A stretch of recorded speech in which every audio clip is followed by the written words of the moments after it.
আর কোনো প্রশ্ন আছে? আসসালামু আলাইকুম। সালাম। আমরা 8:05 ক্লাস শুরু করবো, কারো যদি কোনো কোশ্চেন থাকে এর মধ্যে, কনফিউশন, কোশ্চেন্স, কোয়েরিজ।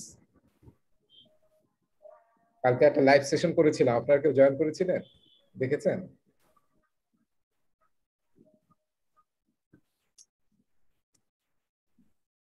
আমি আপনাদের লিঙ্কটা দিতে ভুলে গেছিলাম, কেউ দেখেছেন কিনা কে জানো। যারা এই মাসে পাশ করলো, প্রায় 5-6 জন পাশ করেছে, তাদের একটা লাইভ সেশন করছিলাম আর কি। তারা কিভাবে, জানতাম না। হ্যাঁ, আমি আসলে আপনাদেরকে দিতেই ভুলে গেছি দেখতেছি। আমার সাথে নেটওয়ার্কে বোধহয় সবাই কানেক্টেড, লিঙ্কডইন এবং স্পেশালি লিঙ্কডইনে, ফেসবুকে।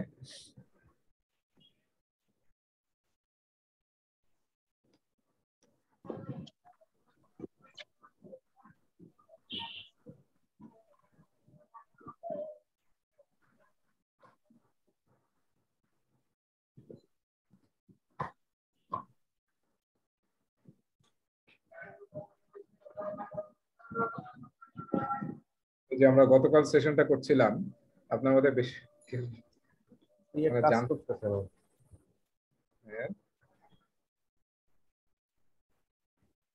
আপনারা দেখে নিয়েন, কারণ এখানে আসলে যারা মার্চ মাসে পরীক্ষা পাশ করলো তারা কিভাবে পড়াশোনা করেছিল তার গল্পটা ওরা শেয়ার করছে আর কি। সো লাইভ সেশনটা আমি আপনাদের বোধহয় ফরওয়ার্ড করতে ভুলে গেছিলাম। সো এমনি রেকর্ডেডটা দিলাম, আপনারা পরে দেখে নিন। 1 ঘন্টার একটা সেশন হয়েছিল।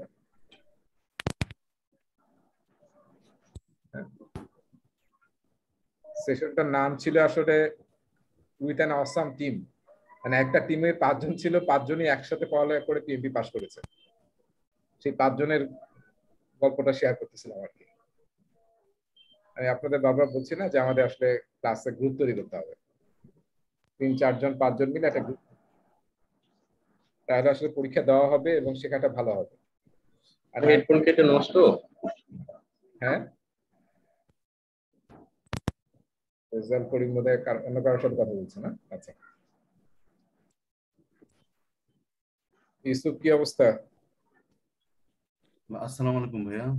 ভালো ভাই। নাকি একদম? হ্যাঁ, রুমে আছে, বাসায় আছে।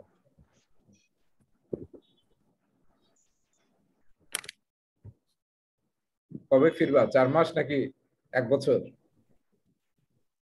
6 মাস হলো ভাইয়া, নেক্সট অক্টোবরে ইনশাল্লাহ চলে আসবো। আচ্ছা আচ্ছা, কি 1 বছরের ইয়া হয়? 1 বছর। এর মাঝখানে কোনো আসা যায় না নাকি, না একবারে? আহ যায়, আমি 4 মাসের মাথায় একবার গিয়েছিলাম, আবার 4 মাস পরে আরেকবার প্ল্যান করছি আর কি।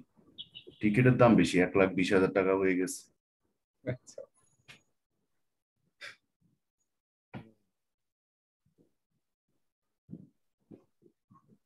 ঠিক আছে। আমাদের ইয়াস স্যার কই গেল? কাশেম স্যার কি আমেরিকা চলে গেল নাকি? তো রমজানটা আমেরিকা থাকার কথা।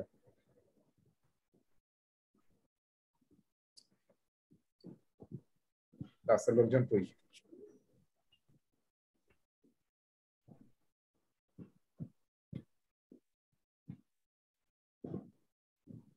মানুষ নাই। রাহাত ভাই, কাশেম স্যার, আবার অনেকে দেখি যে টাকা দিচ্ছে কিন্তু কোনো ক্লাসে জয়েন করে না। এই ফাও ফাও টাকা দেওয়ার কারণ কি, এটা বুঝতাম না। অনেকে আছে ফুল টাকা দিয়ে দিয়েছে কিন্তু ক্লাসেই জয়েন করে না। তাহলে এমনি এমনি টাকা দিল নাকি? ভালো তো এটা। বুঝতাম না। আমি আসলে গতকাল 3য় ডোজ নিছি, মানে নিয়ে আমার খুবই খারাপ লাগতেছে। মানে গায়ে ব্যথা, তারপরে মাথা ব্যথা, জ্বর, ঝামেলা আছে। তো আজকে আমরা মানে অ্যাজাইলের বোধহয় আরেকটা, এমনি পড়িয়েছি আমি সবগুলোই, কিন্তু ওই চ্যাপ্টারের স্লাইড গুলো একটু দেখবো আর কি। অ্যাজাইলই আজকে আর একটু দেখবো। আর আমাদের ট্রেনিং এর একটা প্রসিডিউর আছে, ট্রেনিং এর একটা টেকনিক আছে, আপনারা হয়তো অনেকে পড়েছেন। একটা বই আছে, খুবই চমৎকার বই, training from back of the room. Training from back of the room. এই বইটা মানে ওই রাইটারের 2টা বই আছে, ডাউনলোড করতে পারবেন। যারা ট্রেনিং নিয়ে কাজ করেন বা করতে চান তাদের জন্য বই 2টা খুবই চমৎকার আর কি। ওনার সাজেশন নাম হচ্ছে কি? Training from back training of the room, back of the room, রুমের পিছন থেকে ট্রেনিং নেবেন। যে ট্রেনার সে রুমের পিছনে থাকবে, আর যারা পার্টিসিপেন্ট তারাই আসলে ট্রেনিং নেবে। আইডিয়াটা হচ্ছে বেশিরভাগ ট্রেনিং এ আমরা নিজেরা ট্রেনাররা খালি কথা বলি, আমরা খালি শুনি। ওনার ফিলোসফি হচ্ছে 10-15 মিনিট পর পর you have to have a break, যেখানে your participants will take over, এবং 10 মিনিট 15 মিনিটে কি শিখলেন সেটা আবার তারা আবার ডিসকাস করবে। সেটা করা খুব টাফ, কারণ তাহলে মানে ট্রেনিং এর টাইম আর কভার করা যাবে না আসলে। কিন্তু আপনারা পড়তে পারেন, বিভিন্ন আইডিয়া আছে। 4C বলে একটা কনসেপ্ট আছে, 4C, কমিউনিকেশন, কনভারসেশন, কনসেপ্ট, এবং 4টা C নিয়ে উনি কথা বলছেন আর কি। Training from back of the room 65 ways, এটা 5 ওয়েজ, 2টা বই আছে, ওর একটা দেখবেন। আর একটা বইয়ের নাম কি যেন, ওই একই রাইটারের নামটা কি যেন, মহিলা একজন, আপনারা কালেকশনে রাখেন, ভালো আর কি। Sharon L Bowman. Right right, Sharon, Sharon খুবই না প্রসিদ্ধ আর কি এই 2টা বইয়ের কারণে, ট্রেনিং ট্রেনিং ডোমেনে। এবং ওর সার্টিফিকেশন আছে, এটার উপর সার্টিফিকেশন আছে যে আপনি আসলে ওই ধরনের ট্রেনার হতে পেরেছেন কি।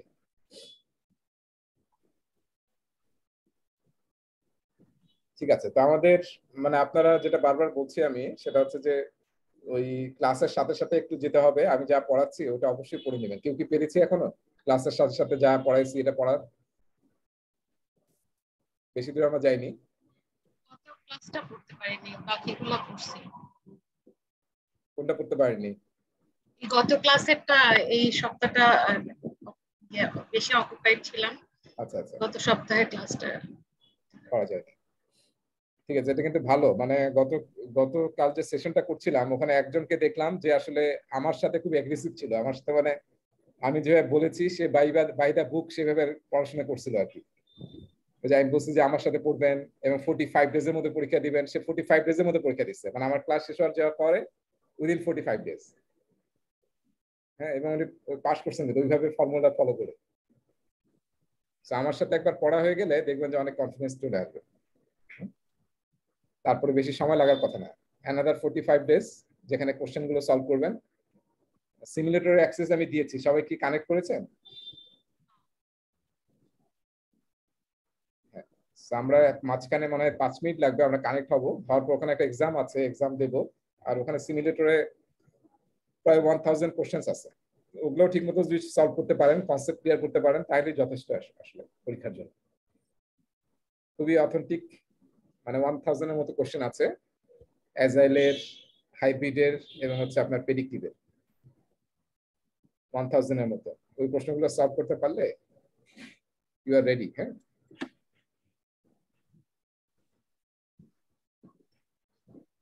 ওকে, তাহলে আমি যাচ্ছি, স্লাইডে যাই।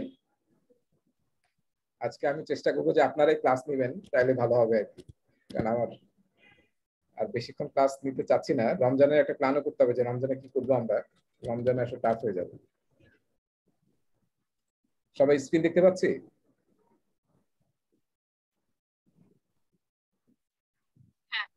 হ্যাঁ, আচ্ছা দেখেন, আমরা আসলে এগুলো কাভার করেছি, মানে গত ক্লাসে আগের ক্লাসে কাভার করছি। আজকে আমরা স্লাইড দেখতেছি যাতে কোনো কিছু বাদ না পড়ে।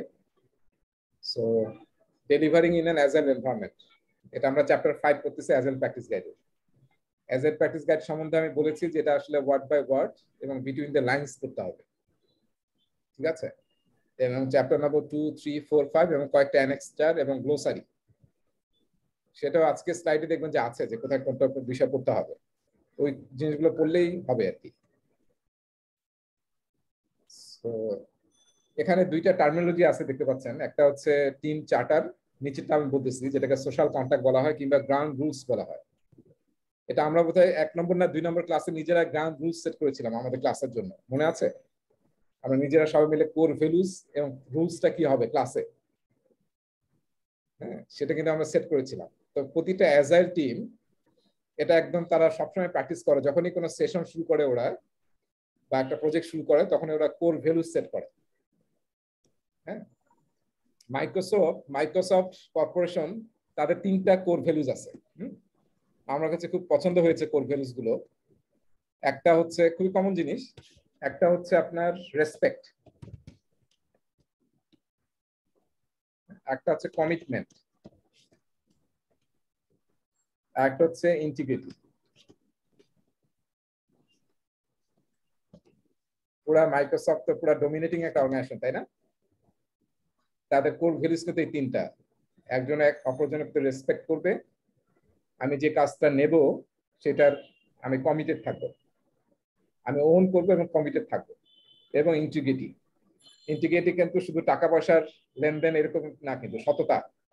এটা কিন্তু আপনার কাজেরও ইন্টিগ্রিটি। আপনি যে কাজটা নিলেন সেটা আসলে দায়িত্ব সহকারে ডেলিভারি দিলেন কিনা, নাকি ফাঁকি দিলেন, নাকি ইচ্ছা করে ডিলে করলেন, নাকি কোয়ালিটি খারাপ করলেন। All this are part of integrity. So this are the 3 core values Microsoft practices. So প্রতিটা টিমেরই অ্যাজাইল টিম বলেন বা প্রজেক্ট ম্যানেজমেন্টের যে কোনো প্রজেক্ট ম্যানেজ করেন না কেন, কোর ভ্যালুজ সেট করা দরকার। এবং তারপরে গ্রাউন্ড রুলস সেট করবেন, যে আমরা মিটিং কিভাবে করব, তারপর আমরা প্রজেক্টের আপডেট কিভাবে দেব, তারপর যদি আমরা বাইরে কমিউনিকেশন করি টিমের বাইরে, তাহলে কিভাবে কমিউনিকেট করব, যে কেউ কমিউনিকেট করবো নাকি আমাদের পিডি থ্রুতে করতে হবে, নাকি আমার সিনিয়রের থ্রুতে করতে হবে, সুপারভাইজারের থ্রুতে করতে হবে। এই সমস্ত জিনিস যদি আমরা আগে সেট করি এবং যদি কোনো কনফ্লিক্ট হয় টিমের মধ্যে, তাহলে হিসেবে কিভাবে আমরা রিজলভ করবো, এই বিষয়গুলো যদি আমরা চার্টারে লিখে ফেলি, তাহলে আসলে অনেক কনফ্লিক্ট, ঝগড়াঝাটি, টিমের মধ্যে স্টর্মিং, ফাইটিং, এগুলো অনেক কিন্তু কমে যাবে এবং টিমটা খুব কুইকলি প্রোডাক্টিভ মোডে যেতে পারবে। ঠিক আছে, এটাকে বলা হয় টিম চার্টার কিংবা সোশ্যাল কন্ট্রাক্ট। আর আরেকটা শব্দ আছে যেটা ট্রেডিশনাল প্রজেক্ট আমরা ইউজ করি, যেটাকে বলে প্রজেক্ট চার্টার।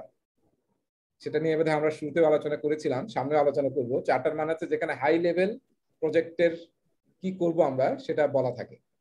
প্রজেক্টের টাইটেল কি, প্রজেক্টের ডেসক্রিপশন কি, প্রজেক্টের জাস্টিফিকেশন কি, কেন প্রজেক্টটা করতে যাচ্ছি আমরা, এই প্রজেক্টের বাজেট কত, শিডিউল কি, হ্যাঁ, তারপরে হচ্ছে প্রজেক্টের হাই লেভেল রিস্ক কি কি, প্রজেক্ট ম্যানেজার বা প্রজেক্ট ডিরেক্টর কে, তার রেসপন্সিবিলিটি কি, স্পন্সর কারা, এই সমস্ত জিনিস হাই লেভেলে 2-3 পেজের মধ্যে লেখা থাকে। এটাকে বলা হয় প্রজেক্ট চার্টার। প্রজেক্ট চার্টার ছাড়া পিএমআই এর ভাষ্য অনুযায়ী প্রজেক্ট শুরু করা যাবে না। এটাকে আপনি মিলাতে পারেন গভর্নমেন্টের ডিপিপির সাথে। ডিপিপির কন্টেন্ট আর প্রজেক্ট চার্টারের কন্টেন্ট আমি আপনাদের পরে স্যাম্পল দেবো, দেখবেন যে একই, খুবই কাছাকাছি। সো প্রজেক্ট চার্টার যদি অ্যাপ্রুভ না হয়, এটা কিন্তু প্রজেক্ট শুরু করা যাবে না। যেমন ডিপিপি অ্যাপ্রুভ না হলে প্রজেক্ট শুরু করা যাবে না। সিমিলারলি এটা।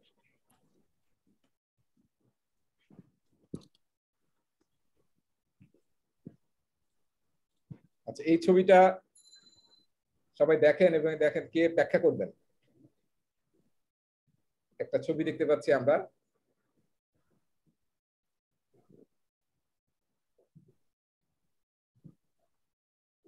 আমি কিন্তু বলেছিলাম না, এই বাম দিকেরটা আসলে traditional project management.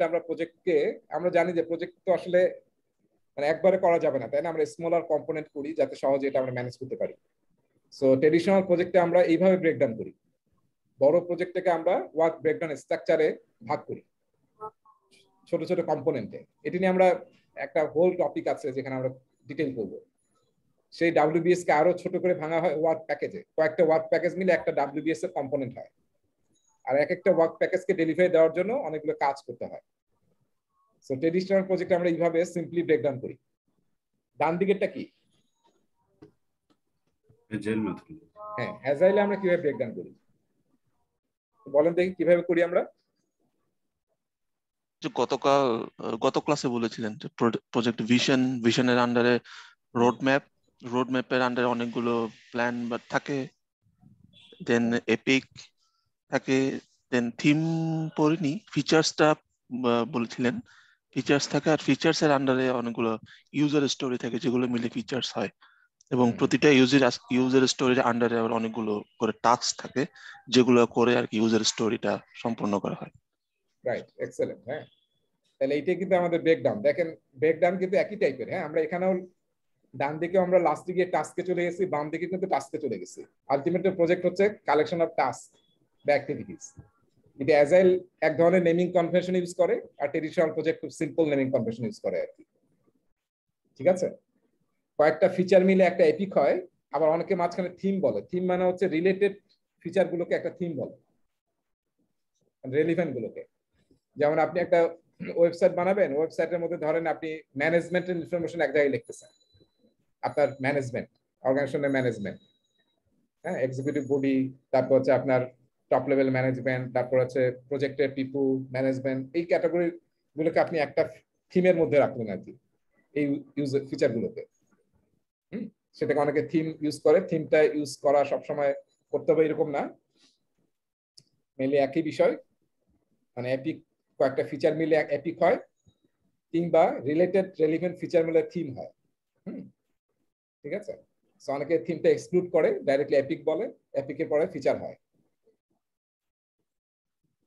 So common agile practice নিয়ে আমরা আলোচনা করেছিলাম গত ক্লাসে, যে ব্যাকলগ, প্রথমে বলেছিলাম প্রোডাক্ট ব্যাকলগ, তাই না? প্রথমে হবে আমাদের order list of all the work. Order list মানে কি? আজকে তৌহিদ ভাই একটা ছবি দিয়েছেন, দেখেন সুন্দর একটা ছবি দিয়েছেন, কলমে এঁকেছেন। অর্ডার লিস্ট মানে কিসের এগেইনস্ট অর্ডার?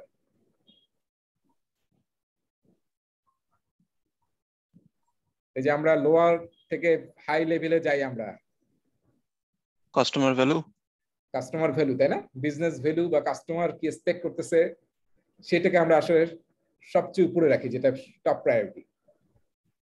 এবং ছবিগুলো একটু দেখেন, এই যে এখানে প্রথম ছবিটা একটু দেখেন। প্রথম ছবিতে আমরা বলতেছি যে প্রোডাক্ট ব্যাকলগের এক একটা আইটেমকে পিবিআই বলে, আমি বলেছিলাম প্রোডাক্ট ব্যাকলগ আইটেমস। এবং প্রতিটা আইটেমে থাকে, আইটেমের সাথে সাইজটা থাকে, সাইজটা ইউজার স্টোরিতে মাপা হয়, এস্টিমেট করা হয়। যেটা এই ইউজার স্টোরিতে একটা জিনিস লিখে রাখেন, ইউজার স্টোরি ইকুয়াল টু, হ্যাঁ, equal to function of complexity, effort and risk, কিংবা অনেকে পিটফল বলে। তার মানে কি বুঝলাম? যে স্টোরিটা যত কমপ্লেক্স হবে, যেটাতে বেশি এফোর্ট লাগবে, এফোর্ট মানে ম্যান আওয়ার, এবং যেটাতে অনেক হাই রিস্ক আছে বা পিটফলস আছে, সেটার সাইজ আসলে বড় হবে, সেটার এস্টিমেশন সাইজ ইউজার স্টোরিতে বড় হবে। এবং ইউজার স্টোরি ইউজ করার জন্য আমরা একটা সিরিজ ইউজ করি, যেটাকে বলে ফিবোনাচ্চি সিরিজ। আপনারা যারা ম্যাথ পড়েছেন বা ইউনিভার্সিটিতে ইঞ্জিনিয়ারিং পড়েছেন, আমার মনে হয় ফিবোনাচ্চি সিরিজ অনেকেই পড়েছেন, তাই না? ফিবোনাচ্চি সিরিজ খুব সহজ জিনিস, মানে এই যে 0 1, তারপরে হচ্ছে আগের দুইটার যোগফল হচ্ছে পরেরটা হবে, 1 তাহলে কি হবে? 2 2 3 আগের দুইটার যোগফল হবে 3 আর 2, সরি 3 5, তাই না? 8 তারপরে 13। এই যে এই সিরিজটা, এটাকে ফিবোনাচ্চি সিরিজ বলা হয়। যিনি এটা বানিয়েছেন তার নাম অনুযায়ী এটাকে বলা হয় ফিবোনাচ্চি সিরিজ। তো ইউজার স্টোরিটা আমরা সিম্পল 1 2 3 4 5 না করে আমরা ফিবোনাচ্চি নাম্বার ইউজ করি।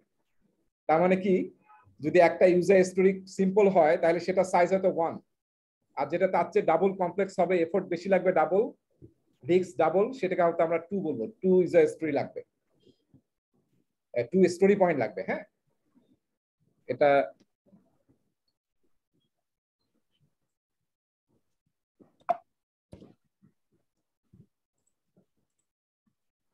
তাহলে এটা আসলে আমার বললে এটা বোধহয় ভালো হয়, যে ইউজার স্টোরি পয়েন্ট বললে ভালো হয় না?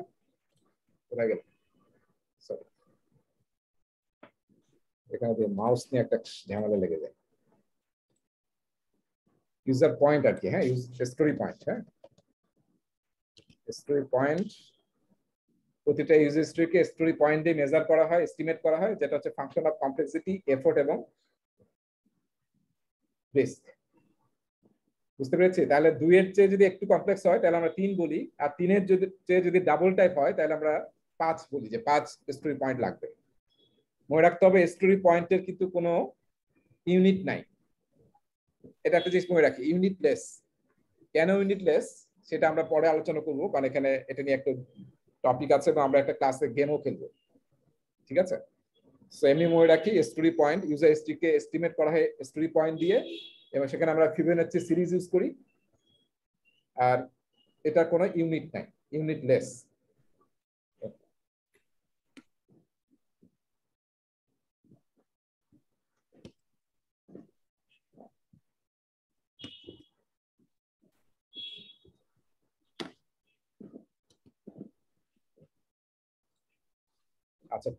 তার মানে আরেকটা জিনিস এখানে খেয়াল করেন আপনারা, সেটা হচ্ছে যে প্রোডাক্ট ব্যাকলগ আইটেমে কিন্তু ফিচার যেমন থাকবে, ডিফেক্টস থাকবে, টেকনিক্যাল ওয়ার্ক, নলেজ অ্যাকুইজিশন, নতুন কিছু শিখছি আমরা।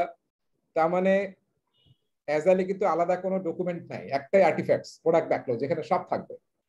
তো শুধু ফিচার বা স্টোরি না, কিন্তু এনিথিং ক্যান বি হেয়ার, এবং সবগুলো ডিটেল থাকবে এবং তার সাইজ গুলো বলা থাকবে 3, 2, 5, 8।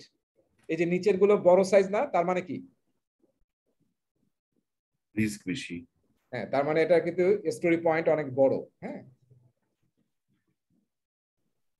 স্টোরি পয়েন্ট অনেক বড়। উপরটা যদি 2 হয় তাহলে নিচেরটা হয়তো 40, এরকম আর কি।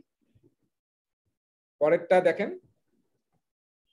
Product backlog items small size গুলো, যেখানে আসলে লট অফ ডিটেলস। যত উপরের দিকে যাব আমরা তত ডিটেল আমাদের কাছে আছে, আর যত নিচের দিকে বড় বড় চাঙ্ক দেখছেন, তার মানে ওটা এখনো ডিটেল করা হয়নি। আরো ডিটেল করে আমরা ছোট ছোট ব্রেকডাউন করে ইউজার স্টোরি বানাবো, যেটা উপরের দিকে যখন যেতে থাকবো তখন আসলে আরো স্লিম হয়ে যাবে, স্লিমার এবং থিনার হবে আর কি। ঠিক আছে, এবং এই 3টা শেষ হয়ে গেলে 3টা কিন্তু মুভ আউট হয়ে যাবে এখান থেকে, উপরের নিচের আবার 3টা চলে আসবে, এবং সেটা আরো সাইজ করা হবে, স্লাইস করা হবে, এটাকে স্লাইসিং বলা হয় আর কি। এই যে দেখেন এইভাবে সাইজ গুলো লেখা থাকে 2, 3, 13 এবং 40 পরে দেখেন 13 পরে কি আমরা 13 পরে ফিবোনাচি নাম্বার অনুযায়ী কি হওয়া উচিত? 5 পরে 8, 8 পরে 13, তারপরে 21 হওয়া উচিত। 21 হওয়া উচিত, কিন্তু 20 দেওয়া আছে, তাই না?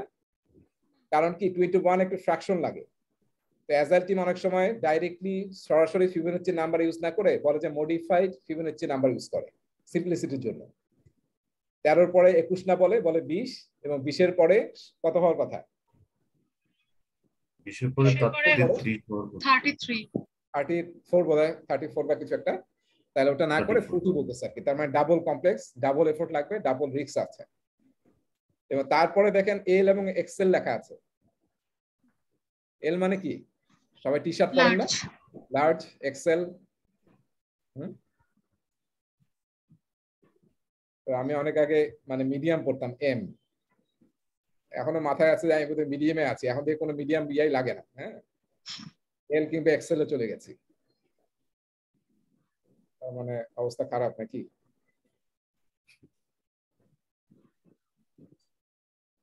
আচ্ছা, ছবিগুলো দেখেন, প্রোডাক্ট ওনার মাইট প্রডিউসে প্রোডাক্ট রোড ম্যাপ, তাই না?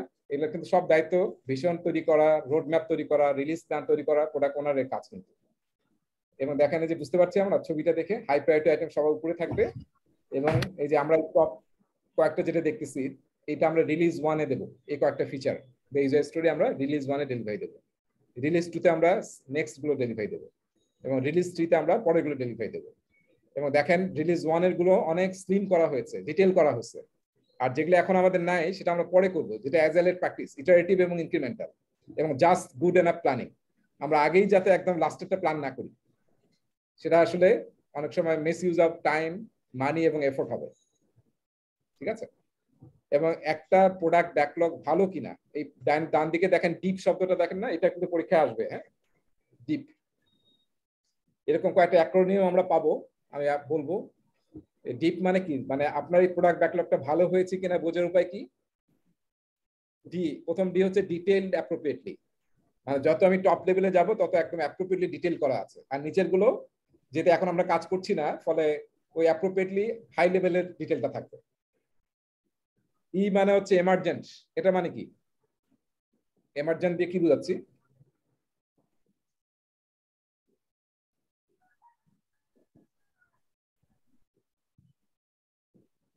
Any idea?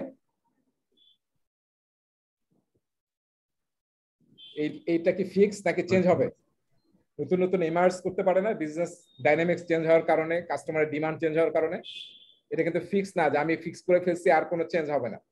Anything can be change, priority change হতে পারে, নতুন একটা আইটেম ঢুকতে পারে, একটা এক্সিস্টিং আইটেম বের হয়ে যেতে পারে, ডিলিট হয়ে যেতে পারে। তো সেটাকে আমরা বলতেছি এমার্জেন্ট। 3 নম্বর ই হচ্ছে এস্টিমেটেড, তার মানে সবগুলোর ফিবোনাচি নাম্বার বা মডিফাইড ফিবোনাচি নাম্বারসে প্রতিটার সাইজ বলা থাকবে। এবং পি তে কি?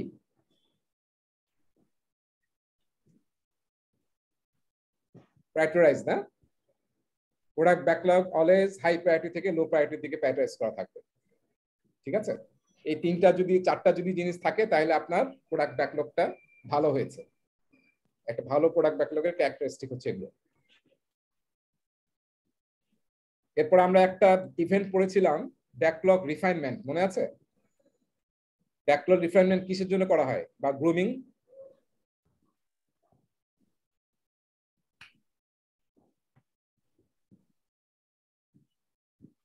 কারো মনে আছে? যারা কাজ করবে ওদের ট্রেনিং করা হয় সপ্তাহে 2 বার, গ্রুমিং। না না, ট্রেনিং এর তো কোনো পার্টে এখানে নাই, ট্রেনিং নাই। ফার্স্ট রিলিজের পরে পিবিআইটা মনে হয় রিভাইজ করার জন্য হচ্ছে ব্যাকলগ রিফাইনমেন্ট করা হয়েছিল। হ্যাঁ, মানে এটা কিন্তু প্রোডাক্ট ব্যাকলগে যে আইটেমগুলো আমরা পরের হ্যাঁ, ওটাকে পরের নেক্সট স্লট আইটেমের জন্য পিবিআইটা করা হয়, রিফাইনমেন্টটা করা হয়। এই যে এই কাজগুলো করব, ক্রিয়েটিং এন্ড রিফাইনিং পিবিআইস, ফার্স্ট সেটের এক্সপেরিয়েন্স বেসিসে। ঠিক আছে, পরের কাজগুলোর জন্য। এই ইটারেশন না, ইটারেশন যদি আমরা ইটারেশন প্ল্যানিং অলরেডি ডিটেইল করে ফেলেছি। এটা হচ্ছে পরের ইটারেশন শুরু করার জন্য আমরা এই ইটারেশনের মাঝখানে অনেক সময় 10% সময় আমরা রাখি। আমি আলোচনা করেছিলাম 10% টাইম, কিংবা আমাদের দেখবেন অ্যাজাইল প্র্যাকটিস গাইডে বলা আছে 1 সপ্তাহে 1 ঘন্টা সময় দেওয়া হয় নেক্সট ইটারেশন বা তার পরের ইটারেশনের, হ্যাঁ, আইটেমগুলোকে এই যে এই কাজ 3টা কাজ করার জন্য, রিফাইন করা, প্যারাটারাইজ করা। কারণ এই যে দেখেন, এই যে ডান দিকের ছবিটা দেখেন, বুঝতে পারবেন যে হয়তো এস্টিমেট করা ছিল না, আমি এখন পরের আইটেমগুলোকে 3 এস্টিমেট করেছি। কোন একটা প্রায়োরিটি চেঞ্জ হয়ে গেছে, নতুন একটা আইটেম ঢুকেছে বিজনেস ডাইনামিক্স চেঞ্জ হওয়ার কারণে। ঠিক আছে, লাস্ট যেগুলো সাইট ছিল সেটাকে ব্রেকডাউন করে আর 3টা স্লাইস করেছি আমি। এই কাজগুলো আমরা করি হচ্ছে ব্যাকলগ রিফাইনমেন্টে, প্রোডাক্ট ব্যাকলগের উপরে। মনে রাখতে হবে এটা কিন্তু ইটারেশন ব্যাকলগের উপরে না, প্রোডাক্ট ব্যাকলগের উপরে ফর নেক্সট ইটারেশনস। এবং একটা ক্লাসে একজন আমাকে প্রশ্ন করেছিল যে মানে প্রোডাক্ট ব্যাকলগের গুড হেলথ বলতে কি বোঝায়। আমাদের গুড হেলথ বলতে আমরা কি বুঝি? অনেকগুলো প্যারামিটার আছে না, যে আপনার প্রেশার ঠিক আছে কিনা, তারপর হার্টবিট ঠিক আছে কিনা, আমরা ইকো করি, হ্যাঁ, তারপর লিপিড প্রোফাইল দেখি আমরা, এই যে এরকম অনেক কিছু আছে। সো সিমিলারলি প্রোডাক্ট ব্যাকলগ আসলে হেলদি আছে কিনা সেটার জন্য কি করা হয়, মানে আপনার যাতে নেক্সট 3টা বা 4টা ইটারেশনের আপনি ইজিলি পিক করতে পারেন, এই জন্য আগে থেকে রিফাইন করে রাখা হয়।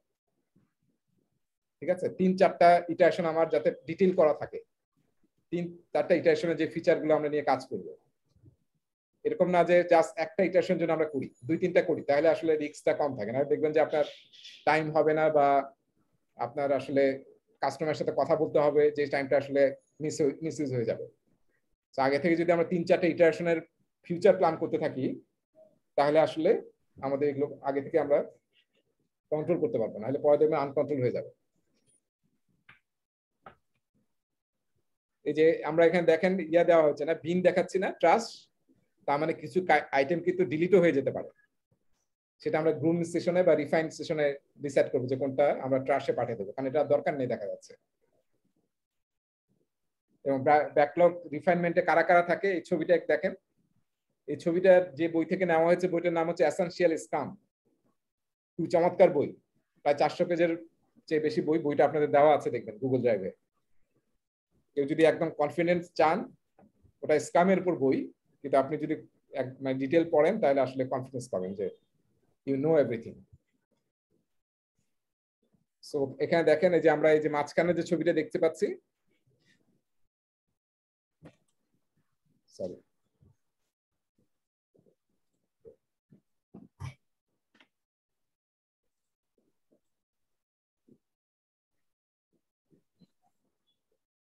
ছবিটা কিন্তু অনেক মিনিংফুল। হ্যাঁ, এখানে আসলে বলা আছে যে কি কি কাজ করা হয়। এখানে প্রায়োরিটাইজ করা হয়, এস্টিমেট করা হয়, সাইজের ছবি, এটা নতুন তৈরি করা হয়, ইউজার স্টোরি লেখা হয়, ডিটেইল, এসব কাজ এখানে করা হয়।